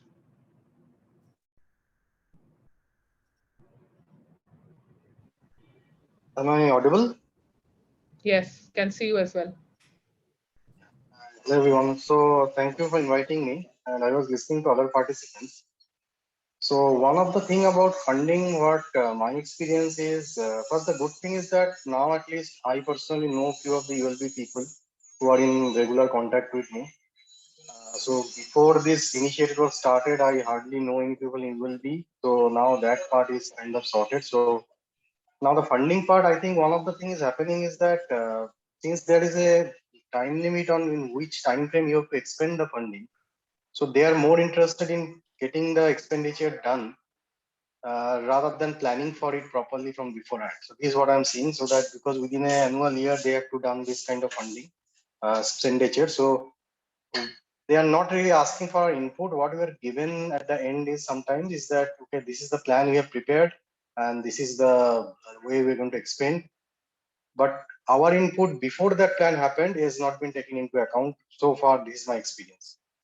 Now, in the funding scheme, I think Professor Tripathi has spoke something. So the first thing has to be done is that maybe there has to be some timeline is to relaxed or something, that you give them more time to properly plan and then utilize the funding.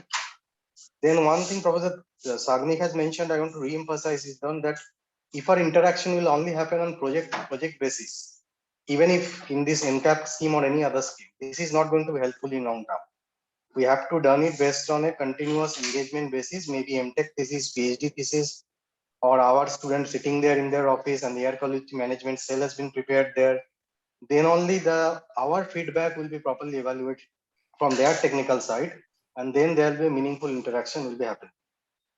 Also, the NCAP scenario, the non-attainment cities list that has been prepared, it is non-attainment because those are the cities for which the measurements are available. There may be others, second tier, third tier cities, or no measurements are available. So I think NCAP scope need to be expanded, and we need to look for alternative measurement that, okay, we may not put a CEQMS station, but can we go for some funding could be allocated that second tier and three tier cities which do not have any advanced aerosol monitoring technique, can they be utilized using low cost sensor or maybe mobile monitoring van or satellite? So that we can understand that because it is ultimately the air shade. It is not about only Mumbai. You cannot clean up Mumbai air quality only cleaning up Mumbai is this thing. Mumbai is getting contribution from other cities and Mumbai is contributing to air pollution of the other cities. So this technical expertise, these understandings to expand it. Otherwise, what will happen is that our whatever action we are taking, it will not give the desired result. As a IOR, my experience so far is the funding is a big issue. But it is also my experience is that there is a confusion in ELB level, ULB level that what is exactly the nature of our interaction. Sometimes they refer to the tripartite MOU and they expect us to do work under this framework without explicitly having different funding mechanism based on project basis or based on continuous basis. So that is one thing I experienced, that there is a confusion that what is the mechanism exactly by which. So there could be a training program arranged where all three parties will be there, and then they can exchange ideas that, okay, this is the expectation from ULB, from IOR, this is the expectation of IOR, then a formalized mechanism could be developed. Right now it is, I think, two cores. So there need to be more finer arrangement needs to be made in terms of IOR and ULB engagement, and ULB should have their own air quality management cell. Give an example, earlier the US EPA, even their California division have 800 or 900 PhD scientists working there. Otherwise, the feedback or the working on that feedback or the policy making will not be as we're expecting that it to be happening in the. So this is where I want to stop from my experience. Got it. I think the point about having expectation setting is slightly similar as well in spirit to what Shagnik said, that you should have a need assessment. And repeatedly, in addition to funds, which is coming out as a major drawback at the moment, the second major drawback is really that the MOUs have been a first step, but now you actually need to leap a little incisively and find some general expectation setting on what the ULB should be doing, what the IOR can help with, and where there is a need to set those expectations straight. Let's keep going. I wanted to check if Dr. Samir Patel, who's the assistant professor at IIT Gandhinagar, is there. Dr. Patel, are you around? If you are, then the floor is yours. I think also similar questions to you. A lot has been said. Would like to hear your synthesis as well on what's the good, the bad, what needs to be improved. Thank you, Aarti. Thanks for the opportunity. Sorry, I'm suffering through cold, so I might be coughing in between. Apologies for that. So, yeah, so my opinion about this whole thing is that, see, NCAP is a very ambitious program, right? And that certainly requires people with different expertise, background to sit on a table together. And unless or until that happens, the unfortunately might not be able to achieve the goals of NCAP because everybody needs to pitch in their effort. As an IOR, we are good at doing science, fundamental science and technology, but then we have other stakeholders like urban local body who are much more aware about the ground realities, right? And unless or until we talk together, we cannot come up with an optimum solution. My experience so far with ULBs have not been very encouraging. I would characterize it as almost no interaction with ULBs.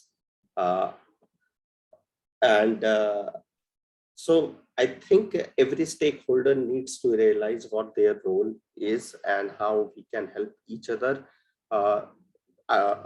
Listening through the discussion so far, the keywords which have been very common are interaction, communication, and collaboration. And I think these are the things which we need to focus on. And I think it has to be continuous in nature. For example, looks like there was a certain deadline for ULBs to submit a report so that the funding for the next year can be released. And I was called 24 hours before a meeting which was supposed to be held with all stakeholders to join that meeting. And I had no background about what is going on. I accepted to join the meeting, but I did request any reading material before that. And I was sent reports with a cumulative of more than 3,000 pages.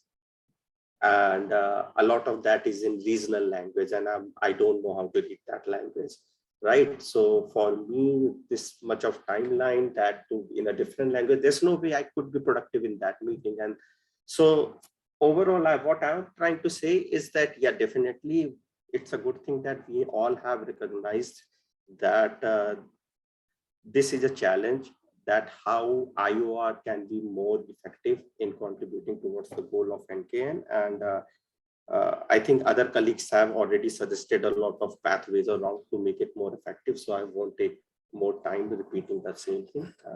Thank you. Thanks very much. I think we don't have many representatives from ULBs, and the one that we will have from Kanpur, I don't want to put him on the spot, but I think let's have a chance to discuss what everybody is also saying, that even when IORs will reach out, there is no response from the ULB, and just engaging with the ULB who see either very less interest in environmental issues or just lack of time, etc., the lack of ability to give feedback, can all be frustrating, especially for an IOR, which takes time and effort to build all the engagement, wants to pass on all the knowledge. We still have a couple of speakers to go in this session. I wanted to check if Vinoj is back, IIT Bhubaneswar, and if this is a good time, Vinoj, for you to come. Possibly No, not. I think he Then hasn't joined. Yeah, he'll come back in a bit. All right, then I think we can, and I'm also assuming we don't have Dr. Govind Pandey. That wraps the first session for us. We will move into the second session, and we have our experts here already. I mean, we had broken down the two sessions, and there wasn't any difference so much between the first and the second. Mostly all the senior practitioners in both the sessions, but we thought that the second session would address the takeaways from the implementing agencies which are actively involved in pushing for control measures on the ground, which is literally the kind of feedback which has also come in already. So I think we will continue the same spirit of discussions, and really not a session as such, but in now the speaking order. We will have Dr. Motkare, who's the Joint Director, specifically responsible for air quality as well in the state and at the Maharashtra Pollution Control Board. We will then have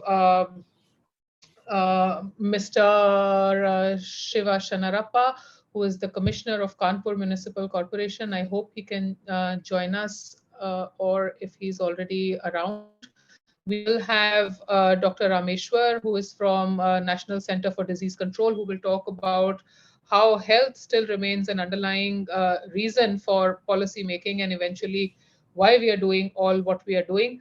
Let's not forget we are also surviving a heat wave at the moment, and public health becomes more of a concern in policy making just as we go through tough times. So we will hear from Dr. Motkare, we will hear from the Kanpur Municipal Commissioner, we'll hear from Dr. Rameshwar.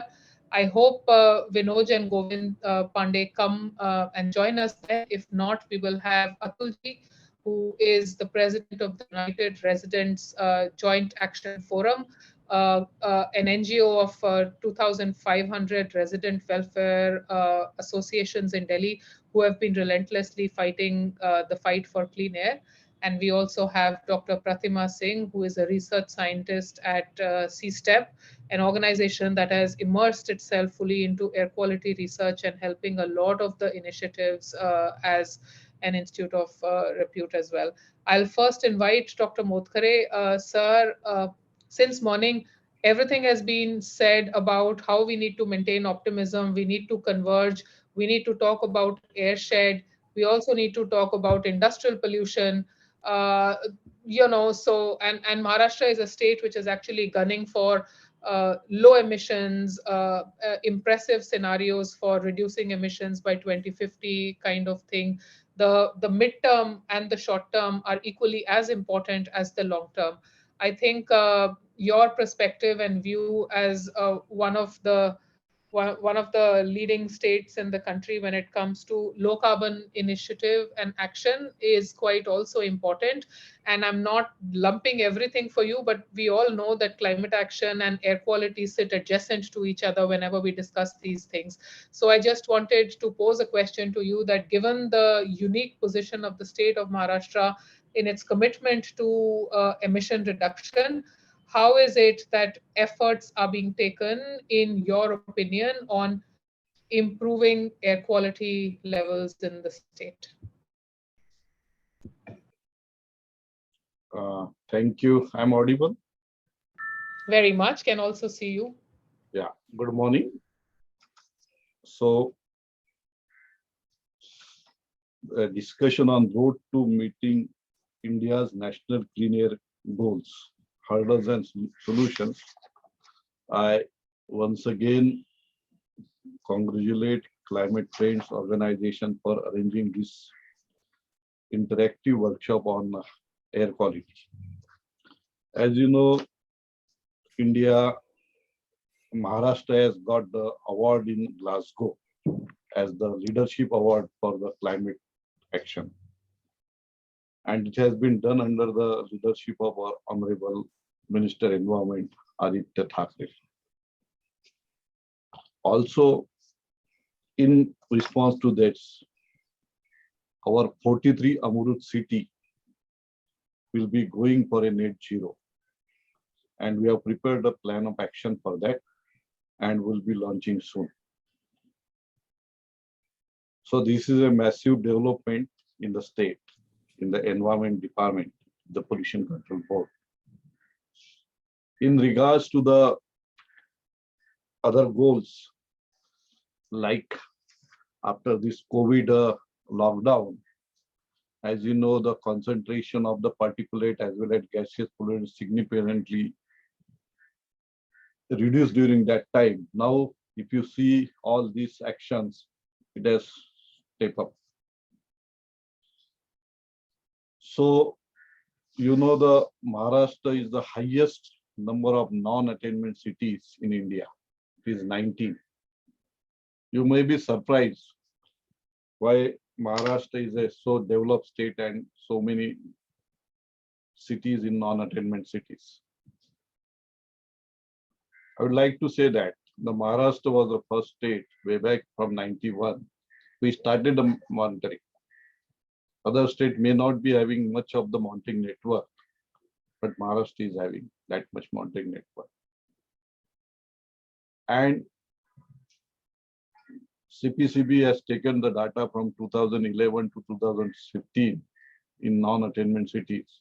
And all these cities are developing cities, and due to the PM concentration were high and the monitoring network was there, we got a 19 cities. This was the background. To develop these cells, I think around 20 to 25% of the monitoring stations all over India are located in Maharashtra. Nearly 130 manual monitoring stations are in operation on daily basis, and 70 CAQMS are in operation as of now. 70 is a huge number. That is 24/7. We'll be adding more. So there was previously 23, now 47 is added. The testing is underway. So at least now one city of our non-attainment city is having a 24/7. And Mumbai is having nearly 14 to 15 non-cities. So I would like to tell the background. Like after the Honorable Minister continuous follow-up, Maharashtra state has declared the electric vehicle policy 2021 on 23rd of July last year. And this was one of the most encouraging and most prosperous policy, if we can see, compare with the other states of India. And central government has sanctioned nearly 3,000 crore for these non-attainment cities, and out of which 2,900 something on a 6 agglomeration cities. Agglomeration means Mumbai is a agglomeration which comprising of 4 to 5 major municipal corporations like Thana, Kalyan, Navi Mumbai, and 5 to 6 other big Nagar Parishad. Like this, 6 agglomerations are there. So earlier the CPCB has sanctioned our existing plans. Now with the introduction of this EV policy, we thought while launching this EV policy in the major metro cities of Maharashtra, we converted all these plans to EV-based plans. And 80% of the funds we have diverted to the EV-based and 20 for the other sources like others. With the introduction of scrapping of the existing petrol-driven or diesel-driven vehicles, we'll be achieving nearly 4,000 EV buses, EV mode of transport in the city of 6 agglomeration, and converting auto rickshaws and other to the CNG or other battery-based vehicles. So around this whole plan of action is now approved and all the tenders are out, maybe out by the corporation. And by hoping to see it on the next 4 to 5 before the implementation of National Clean Air Program, this EV will be on the road. So with this hope, we'll be reducing the aim of around 25% of the ambient air quality. The Maharashtra also gets surplus fund from the other states also, because which are not performing, and we got all the 6 National Clean Air Program, 15 Finance Commission cities in a 100% performing. We got additional funds also. But we are not stopping here. From the next year onwards, the whole mechanism is on the performance basis. So whichever the city achieves the performance will be getting the 100% fund. And under the dynamic leadership of the Honorable Minister, I think with the introduction of the EV policies and with the assistance from all the municipal commissioners and corporations and IORs, we can able to achieve the goal which is set by the Honorable Prime Minister of India to achieve this massive program. I think I don't want to say much on this, but Maharashtra will be the leading states on this and hope to achieve this target. Thank you, Aarti, for giving me the opportunity. Thank you. Thanks, Dr. Modkare. You have spoken as well before on how you're putting a lot of effort into the EVs push, and that's a very strong policy that's coming from the government of Maharashtra, and even the net zero plans look real.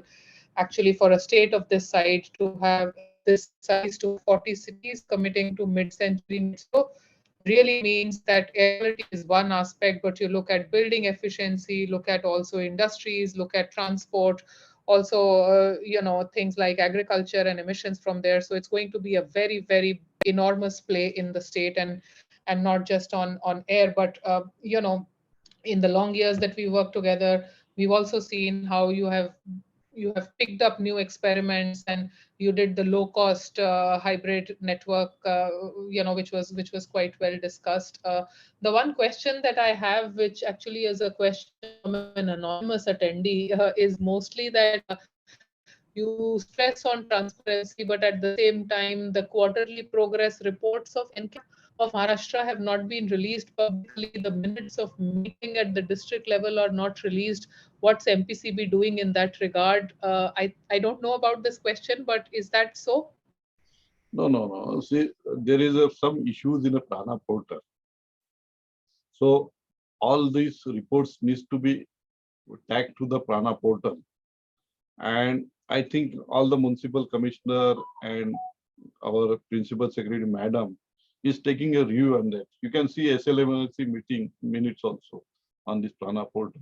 But there is some issues on a logging and all. I think it will be sorted out. Day after tomorrow, there is a workshop on this. And hope although we are taking quarterly report, quarterly review. With US, yesterday I was with USAID, with the other organizations also. We are continuously getting a response from the other organizations also. And some hiccups are there in Prana portal. I think it will be sorted out and will be uploading. There is no issue. Understood, sir. I mean, I think we have all spoken of big things, and Prana portal mein thoda pran dali. I think the time has come. Yeah.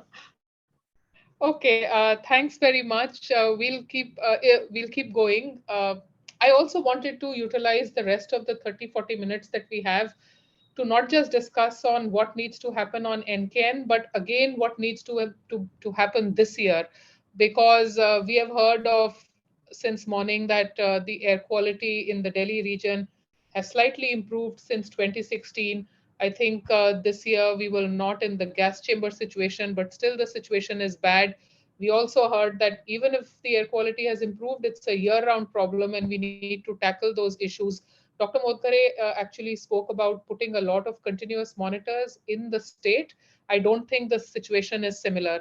It sounded as if the state of Maharashtra has actually put 50% more monitors between the last 2 years or something like that, the number of continuous air quality monitors. And I would imagine that experts would say that overall the number is almost 15 to 17% across the country if you look at how much more monitoring has happened in the 2 years. So on the one hand, we stressed so much on monitoring, and that as well we have put only 15% increase.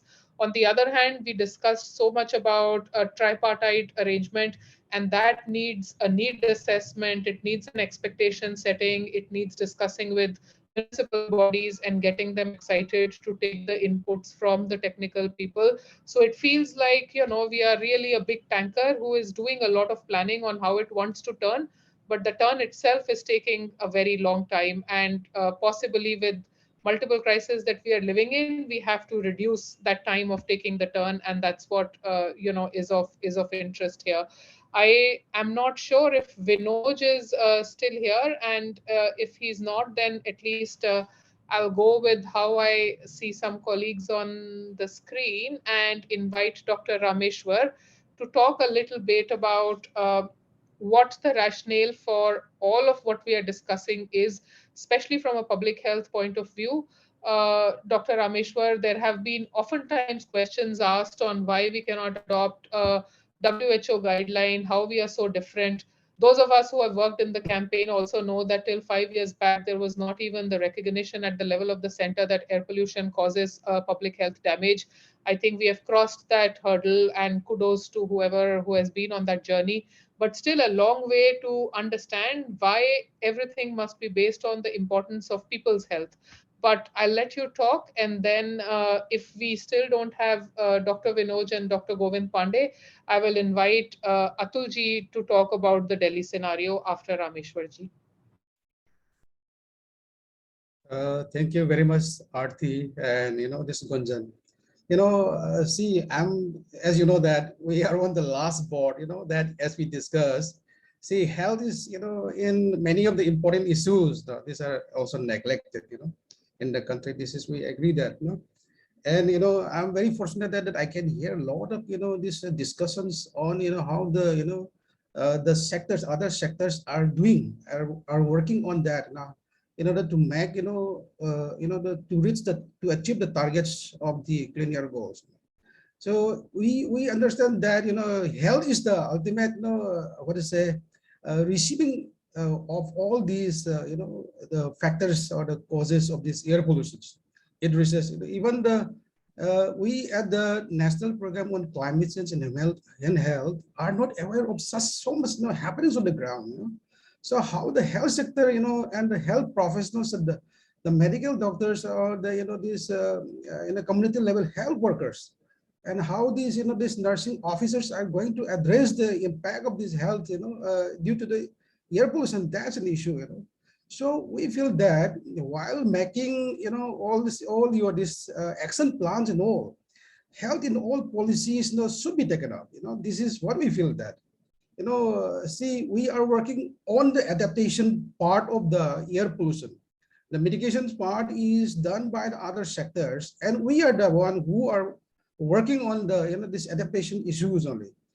Can I present this on the PPT so that health is not known by many of the these experts also, the other sectors also, what we are doing in the health ministry. So can I do that? And I will put in the last presentations on what can be done from the other sectors. Can I do that, Aarti? Yes, sure. But you will keep it brief, 2-3 minutes. Is it visible? Yes, it is. Okay. See, as you can see that under the national program, we are working on this air pollution related health issues. And this air pollution related health issues, this is considered as a climate sensitive health issues under this program, under the ministry. And we are trying to address this issue under 5 main key objectives. This is about generating awareness among the key stakeholders, including the policymakers. Policymakers are very much not aware of even the impact of this air pollution on health. Not only that, we are trying to give this awareness to the vulnerable populations to all other these key stakeholders. The second part is about how we increase the capacities of the health sectors by undertaking this training of the health professionals and the workers. The third thing is about the strengthening of our health preparedness and the response mechanisms in forms of this development of this surveillance mechanisms on air pollution related illnesses in context of the city level AQI. And this is what we are trying to develop, and we under the program since 2017-18 we have been developed in 6 major hospitals in Delhi. We're expanding to the states also. We're trying to see how this with the impact on the air quality level, how this is impacting to the air pollution related illnesses. Presently, we are doing on the acute respiratory illness coming into this emergency department. So like that. And the fourth one is about, as you know, that the country is so huge, and so every ministries, departments, and all the other sectors, including the NGOs from international and this national or locals, has to come into the picture and has to work out together. Like for example, this air pollution, we asked the NCD, non-communicable division, these departments, that air pollution may be considered as a factor for your this diabetes, for your hypertension, and during your campaign in the IEC, it may be included. This is how we would like to integrate and collaborate with the other departments and the ministries and all. The last of all, with the ICMR, because the research area works under the ICMR. So, we would like to propose what exactly, the study areas which we would like in the Indian settings, so that we can go for the policy makings and interventions. Like this, we are not sure that whether this facial marks is really helpful for the air pollution, whether indoor air plant is really helpful, during the air pollution time. These are some of the main questions which we kept on, getting from the public, also from the, these policy makers also. So, the research makers and the research, the research bodies and the research, researchers may, in the interest of the public health also may emphasize on these areas. This is what we would like to say on this, and we are working, on the ISCs in terms of this in English and Hindi, so that we can reach to the, this vulnerable population across the country. And many of the states, these are also translating into the regional language and, making this awareness to the people in their own areas where the, these air pollution levels are high. And we also, this provide these public health advisories on a yearly basis. We update it and we, share with the states, with our program officials, and we try to, reach to the PSCs, CSCs, healthcare, these facilities also, so that they can also, see this one and they can update it, and they can, talk with they can communicate with the people out there. See, in terms of this one, we have also, the program has also developed, this National Action Plan on this National Adaptation Plan on air pollution and its health impact. This was, launched last year in July 2021. Not only that, we have also developed, some of the, documents for, imparting these skills to the medical officers. Not only that, for, how the health facilities has to, prepare during the time of this, this more air polluted, the months during the time of this winter seasons and all.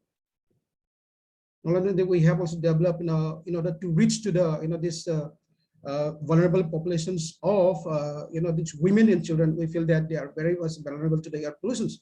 So we have developed, these training modules, and, and we have, this organized this International Day of Clean Air for Blue Skies on 7th, this September in the year 2020 and 21 consecutively. And we have reached out to the, these populations through our, this state program officials and to the community level health workers.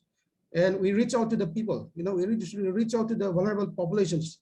Not only that, we also reach out to the, this traffic police of, these officials. We also reach out to the, municipality workers who are the, real sufferers, because of the, this outdoor air pollution. These are some of the, these documents that we have developed. And not only that, we also, work with the ministries also. We develop this steering committee at the secretary level. We also, have connection with the CP division, which works on this air pollution. We have given our inputs to them while, drafting this National Mission for Clean Air also. And we emphasize, our requirements on this health sector to be part of the, whenever this National Clean Air, this National Mission for Clean Air, this also activated.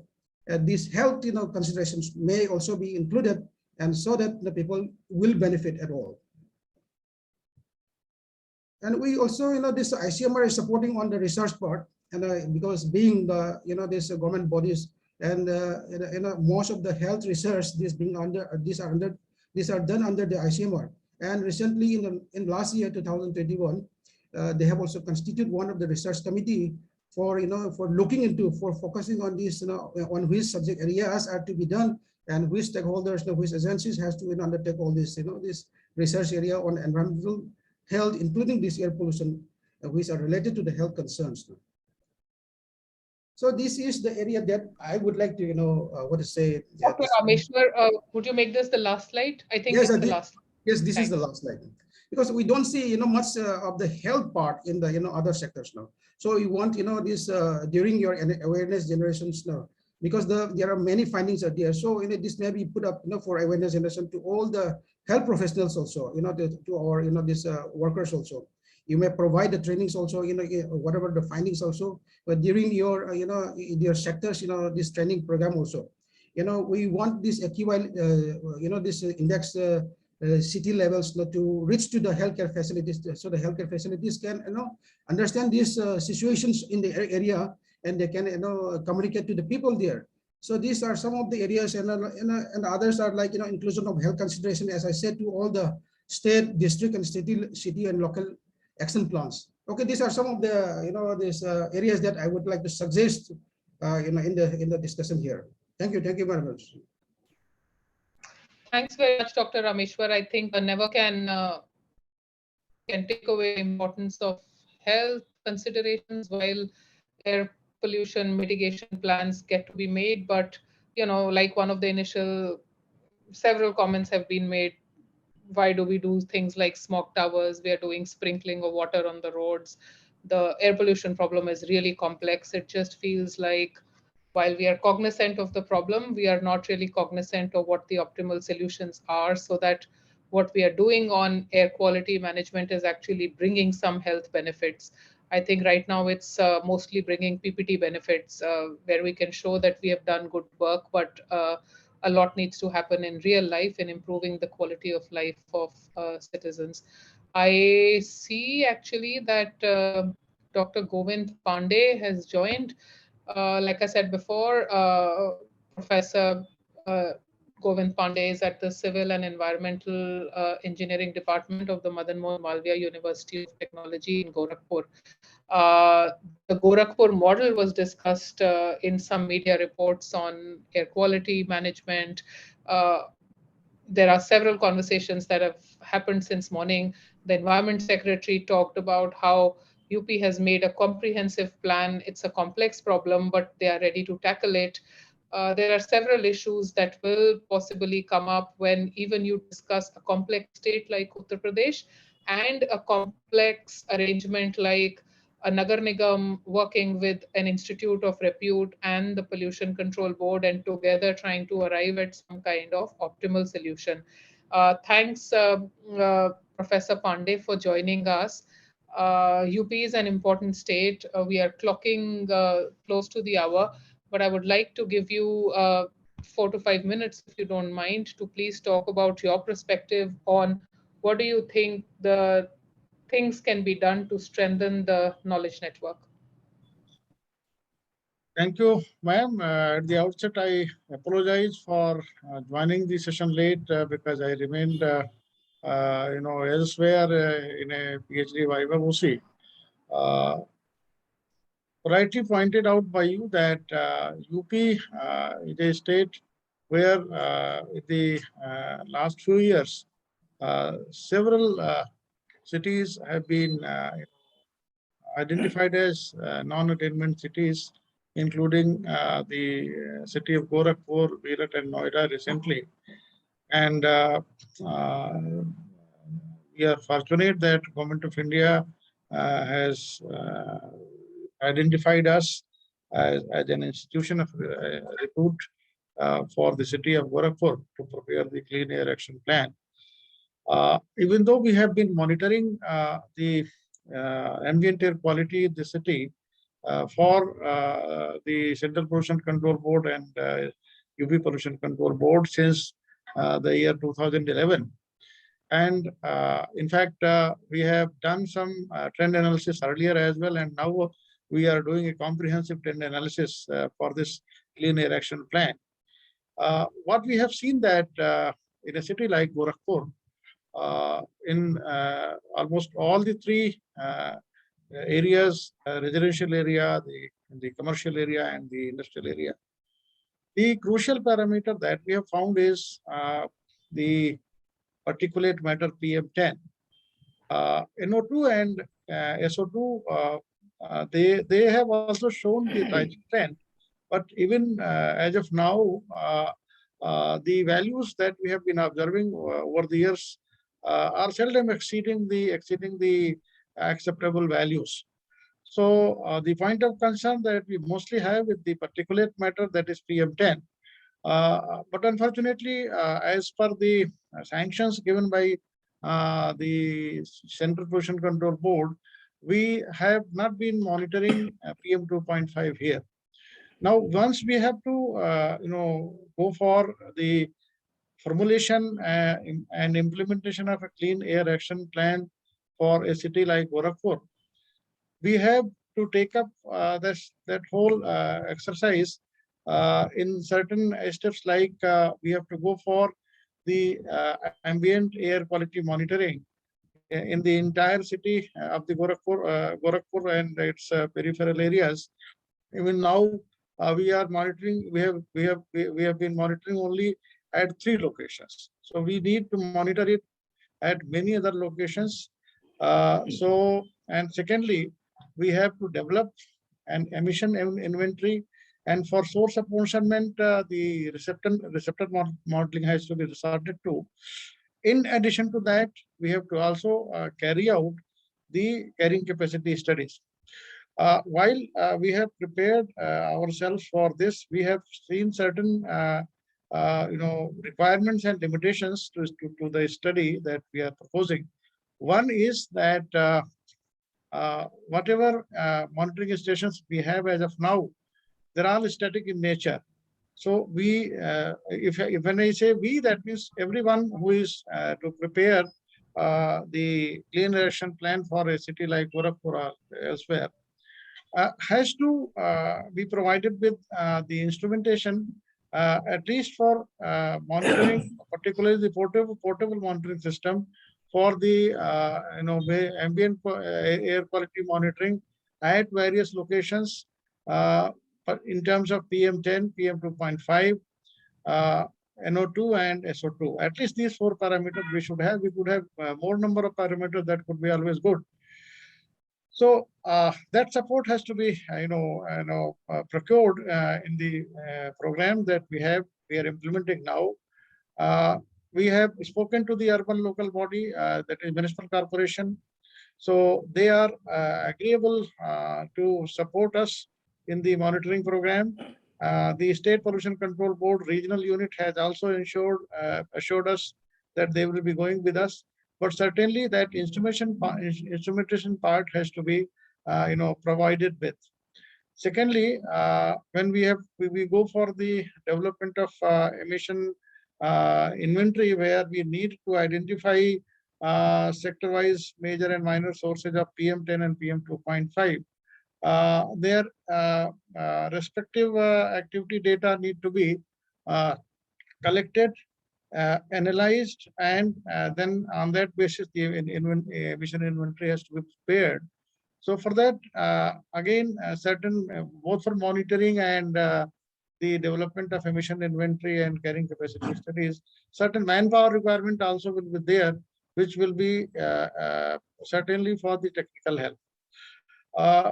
Thirdly, that when we go for the modeling exercise, after we have collected the data at various places, and then we have analyzed those. So for that also we need certain, manpower, and certainly the computational facility we do have. We don't need any computational facility from the project side, but regarding the instrumentation and manpower, we need certain support.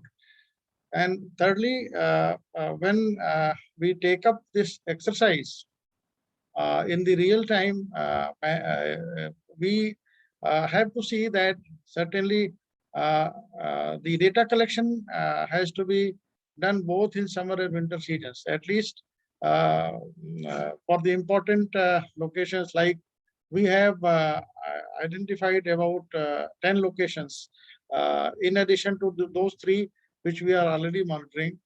So we need to use our portable ambient air quality monitoring system, and for we have to look at the seasonal variations of the critical parameters, and also those parameters which are not critical, particularly PM2.5, because it has not been monitored as yet.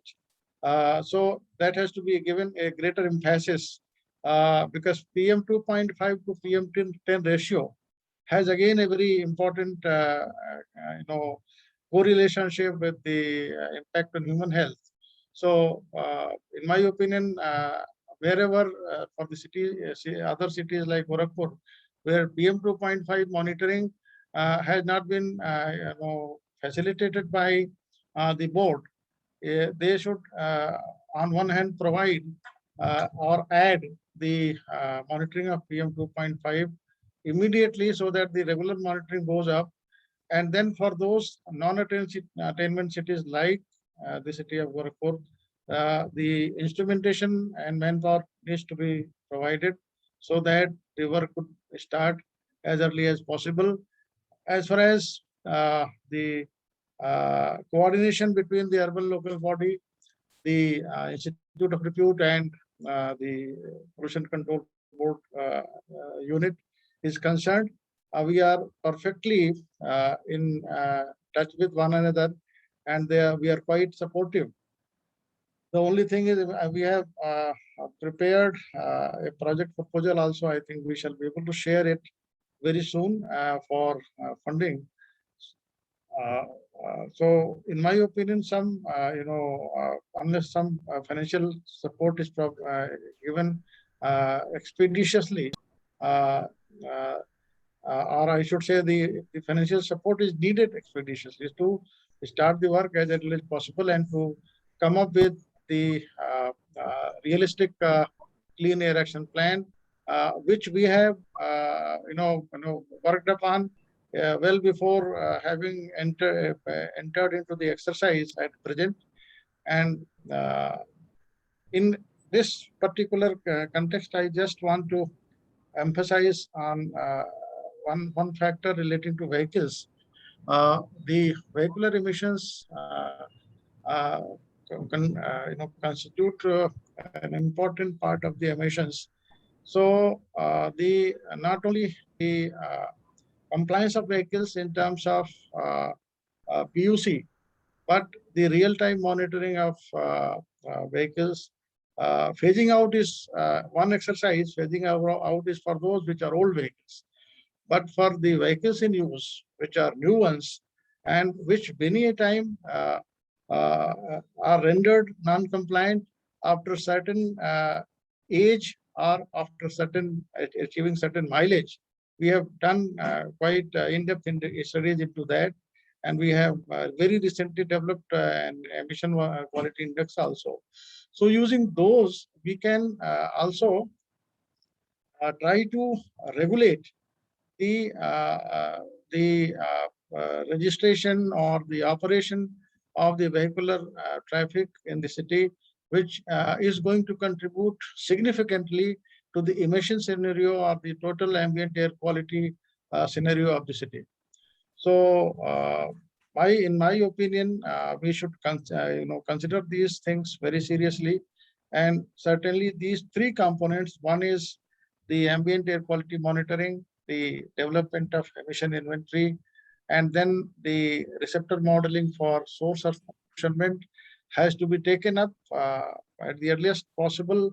And then after we have done that, we have to come out with a capacity building plan, carrying capacity studies. So that is what Thanks very briefly I wanted to point out to the August session. Thanks very much, sir. I noted that everything that you have said is in future tense also. So all of these things will have to be done. And I think that's the general sentiment. Even the expectation would be that if the arrangements have been in place for at least 1.5, 2 years, something as simple as ramping up monitoring sites at adequate locations is a thing which could have happened in a sufficient degree and initiated already. But it seems like not just in terms of what you're saying, but overall also what has come so far, just also very low initiation of detailed monitoring activities, given how much attention the entire narrative and messaging was on just combining efforts to increase monitoring. We're just racing against time, but Dr. Motkare was there as well. SMT is here anyway. A couple of participant friends also who have always talked about the innovative approach of a low-cost sensor-based monitor, which can then be combined with the traditional monitoring approach, and at least the efforts can be ramped up very fast. I would imagine the House is divided on that, but we have Dr. Pratima Singh, who's going to be speaking very soon, and I think I'll pose that question to you, Pratima. That if resources are a crunch, time is a crunch, action needs to happen very fast. Then, just in terms of your scientific assessment, what does it mean to formalize some kind of plans which are quick and also resource efficient, and a combination approach if that is desirable? But thanks very much, Professor Pandey, once again for joining even late and sharing all your insights. Apologies as well to the House that we are running late. I want to do a few things. I mean, we first have Atulji and Pratima to speak. I then do want Professor Tripathi to come once back and maybe just address some of the key points that I might have missed as they were being highlighted, or at least in 1 or 2 minutes just encapsulate the whole conversation.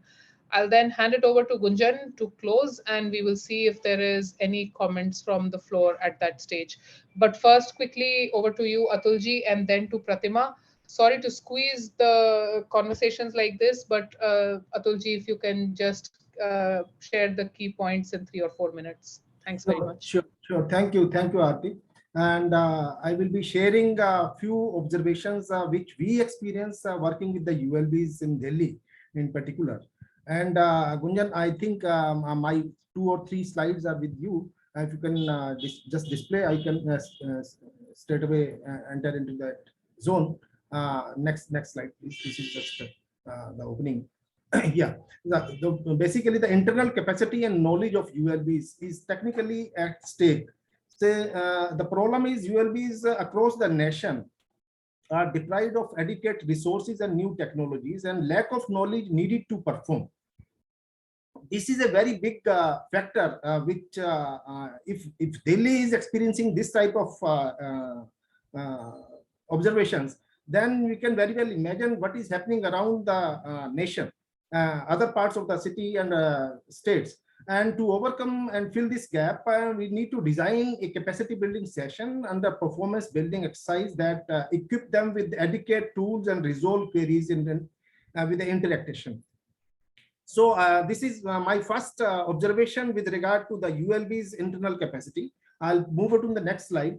The half-hearted policy implementation program. We see that policies are basically termed as is not good or not welcome. But technically policy, though no efforts, good efforts are made to basically implement the policy by the implementers. And this half-hearted approach is maybe by political compulsions, maybe because of lack of knowledge and tools that translates into lack of interest and accountability, and without any incentives and motivation to perform. And this is the status of the ULBs. And to overcome and fill this gap, we suggest that motivational sessions for sense of ownership and pride and public recognition by citizens and political leaders should be to motivate the bureaucracy, to the officials, to the agencies who are dealing with the implementation chapter. So unless we do and prompt these people to come forward and claim whatever is lacking from their end, things are not going to improvise. Next slide, please. Lack of citizen support. In Delhi, we have observed that lack of citizen support is another reason which basically bring the negativities, and acceptance of policy and implementation methods without consulting. And consultation, if at all in the paper document reflects, it shows that it is for the namesake. It is done with the typical type of political leadership representation in the name of RWAs or civil society, and that does not carry the larger sentiments of the society, larger sentiments of the ground realities.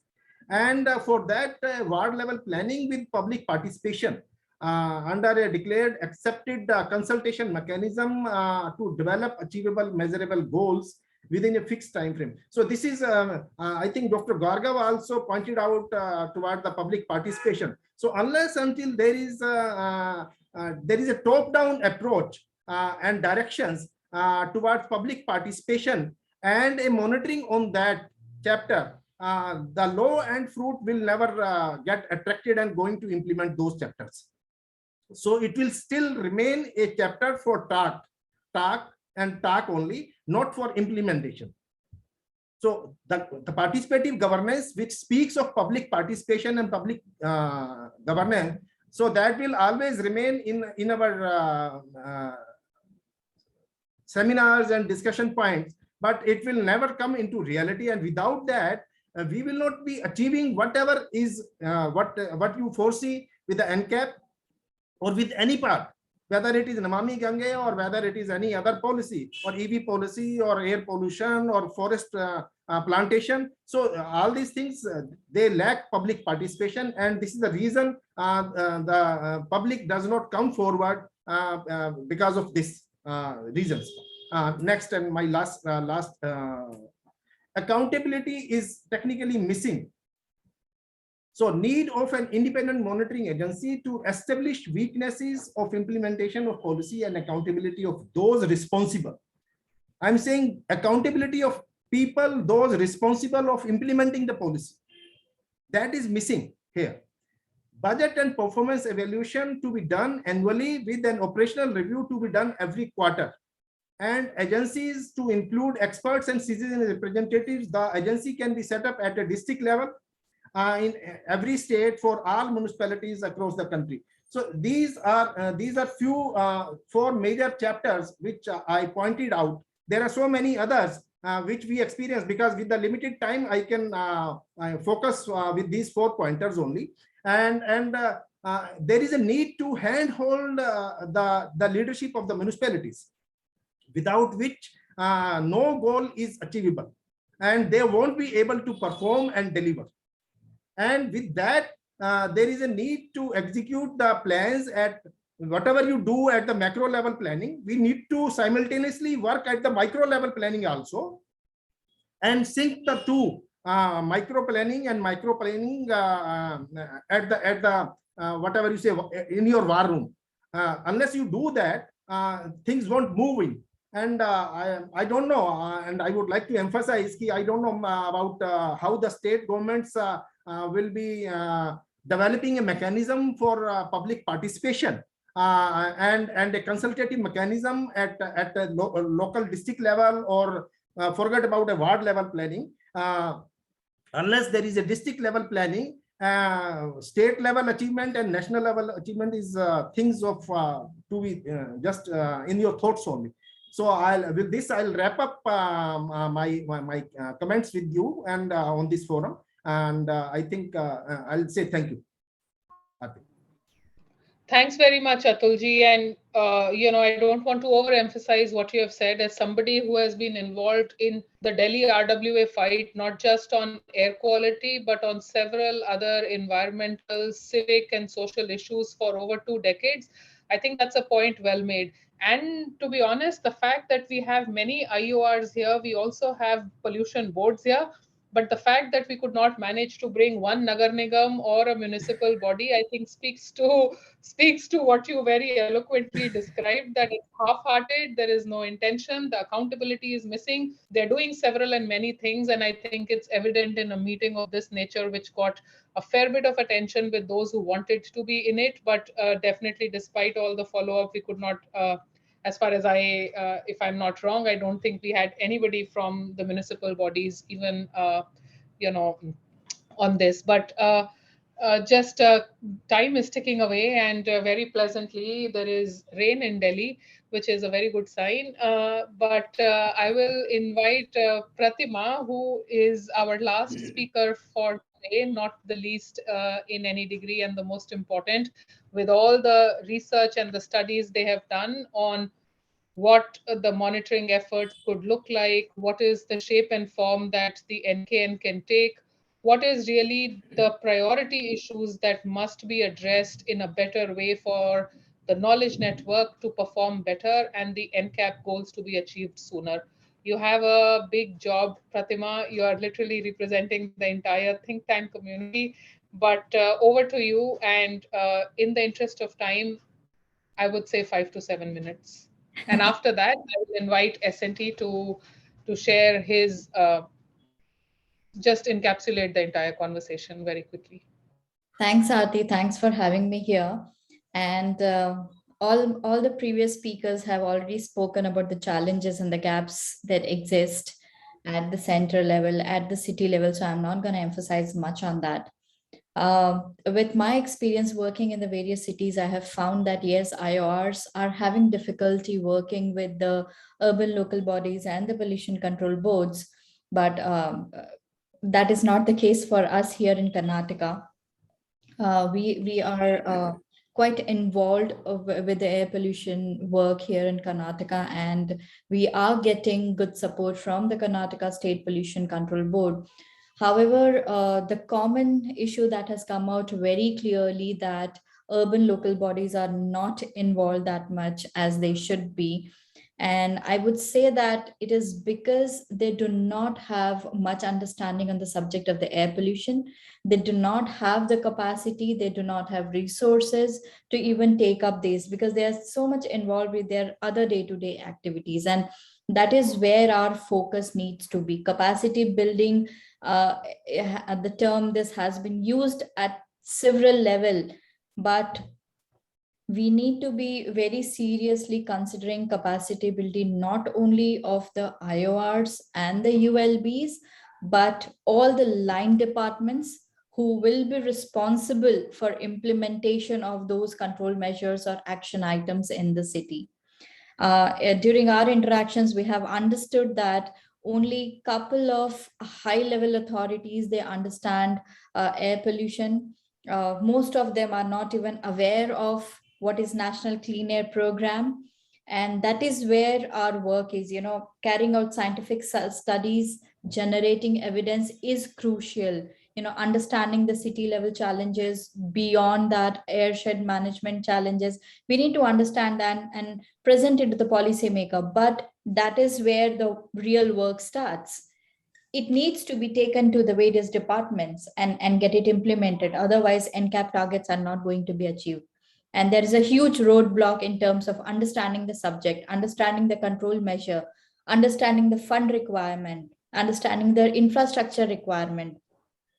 So yes, we have a very good framework under the NCAP where emission inventory source apportionment studies needs to be carried out, and most of the cities are doing as of now. So as soon as this data is generated, it needs to be taken up by the pollution control board, by the urban local bodies and the various departments. So hence, we talk about convergence, we talk about coordination, but frankly speaking, that is not visible on the ground. These departments, they work in silos, they do not interact. Within the department also, they are not interacting, and that is the major challenge we see on ground. So that is something we need to work on. Also, the best practices, sectoral level best practices that are developed in other states needs to be shared among the IORs, and probably NKN can come and be the central body who can look at what are the best practices at various sectors, and that can be disseminated among the IORs, among the various ULBs to take it up. Another thing that I would want to highlight is that in the National Clean Air Program, indoor monitoring was mentioned to understand the exposure level. However, there is no standard protocol or framework that has been developed from CPCB or any other institution that can be taken up. And as a result, not much work has been carried out in that. Yes, there are a couple of institutions who are doing, but it's just handful. And in terms of improvement in the city, I would say that along with PM level reduction, we should also consider health perspective as one of the evaluation matrix. So because I have heard Dr. Gargava also speak that the ultimate goal is to improve the health, but we need to include that parameter in our matrix as well if we want to see our cities breathe cleaner air. So, and yes, you had posed one more question on the hybrid mode of measurements. So it definitely becomes crucial. Carrying out EI and SS studies, not many institutions have the capacity to run receptor and dispersion models, and not many reference grade monitors are present in a city to analyze the local level challenges, and hence sensor network, mobile measurements, satellite studies become very crucial to understand these local challenges in a city at a regional level or a state level. So I think we should be looking at hybrid measurement studies going forward. Over to you, Aarti. Much, Pratima. You covered a lot of ground. I think you also just captured the entire sentiment when you said that ULB engagement is lacking, and everybody has stressed on this point. And well taken. Let me not wrap up here on what you said, and I'm just trying to juxtapose what everybody has said, the practitioners, and what the few speakers in the morning said, including Professor Tripathi and Prof. The point that you made was having some kind of a retainership model where the perpetual support to IOR can happen. You spoke of conducting regional meetings. You spoke of two pillars, one, the government, city center, and the state, and the other, the knowledge network. And keeping in mind how you spoke about that, I think what has come out from what everybody has said is just the need to have a need assessment model as well after the MOU, engaging ULBs, which has become pretty crucial, ramping up monitoring, which needs to be done by looking at low-hanging fruit, etc., and just looking at better coordination to create some standard protocol. I want to pause at this moment. I'll hand it to you. Time is short. I want you to encapsulate at least a little bit of what everybody shared. Based on what you said, the three things are in your mind. The question is, the three items that you said are things that NKN will do. Do you think that they match with the inputs that all the leading researchers and the IORs have given? Or do you see more needs to be teased out in terms of how actual tripartite arrangement can be made functional? Thanks, Aarti. It was a very illuminating discussion. I just had to step out for probably last 10 or 15 minutes. But until I stepped out, whatever suggestions I saw from all IOR colleagues, other colleagues from health sector, people like Pratima from CSOs and others, all suggestions are very valid, and they very much fall into whatever we discussed or whatever I spoke about, mainly to strengthen the institutions. I think our goal here is to strengthen this particular institution which has been created. And as you know, NCAP has a major mandate to create institution building that can contribute towards achieving National Clean Air Program goals or National Clean Air goals. So some very pertinent, timely suggestions have come from this meeting. I'm not going to go through it. I'm sure your team has meticulously noted them down, and we want to take it and we want to discuss it in NKN, and probably just to refine it, although lots of suggestions are very valid and very important for strengthening the IOR's relationship.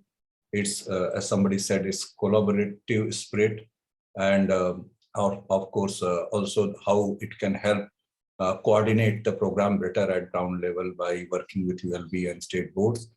All that certainly will be helped by taking these suggestions forward. So definitely I look forward to having these suggestions. We are going to, I should mention that we have a meeting on 18th of not only NKN, but CPCB. Generally CPCB sends 2-3 officials, but now we have a kind of a arrangement where every month or twice a month, the member secretary himself will come to NCAP. So the first meeting is going to be on 18th. So some of these suggestions will be discussed right there. We will find a way that how it can be sent across, implemented across the SPCBs, boards if required. They all will be communicated. these regular discussions henceforth with the CPCB led by member secretary would also be posted on Prana. So things will be a lot more transparent. So I hope to receive all these things from you so that we discuss it and we just take it forward. So it's all very fruitful discussions. I thank your team for organizing it so well. Of course, it has run a little bit longer, and but your patience is, of course, must be complimented. So thanks to your team, thanks to everyone for giving their time. And it's going to go in a long way in strengthening NCAP. Or I'll hand it to Gunjan for a moment. She has put all the effort in making this session real. Over to you, Gunjan, and we can check if there is any comment from the floor. I'll check as well, but over to you to please close this. Thank you, Aarti, and thank you so much, Professor Tripathi, for all your support and guidance in just understanding the entire National Clean Air Program and India's efforts over the last few years, in fact, not just for this session. And I think it's hard to follow in the steps of Professor Tripathi after that to wrap up anything. But clearly a lot has been said in this today in this session. And I think with Dr. Gargav coming out and talking about addressing sources at point sources and talking about airshed, I think it's all pretty much in line with the kind of messaging that we as CSOs and our talks with researchers clearly show. So I think there is definitely a movement towards NCAP is 3 years old, and there are some gaps which we have seen, but clearly there is an intention to understand where this program is moving and where possibly the gaps can be understood and how they can be addressed. Institutional strengthening is of course required at this point, and those have already been discussed at length by the senior experts in the session. And I don't want to reiterate that, but I think we are at a good point to really start converging these kind of discussions and look at where we can all collectively come together to make this program a success. I just want to thank everybody, and I see there's somebody, Anja Bali, who has a hand raised for quite a while. Anja, I'm giving you an opportunity to talk. If you want to raise a question, please do. Oh, she dropped. She's okay. Never mind. I think she put her hand down. I don't see any further questions as such in the chat also, but I think we're way above the time, and I'd just like to thank everybody for joining today and for listening in. Thank you, everyone. We'll be sharing the recording later on with those interested. Thank you.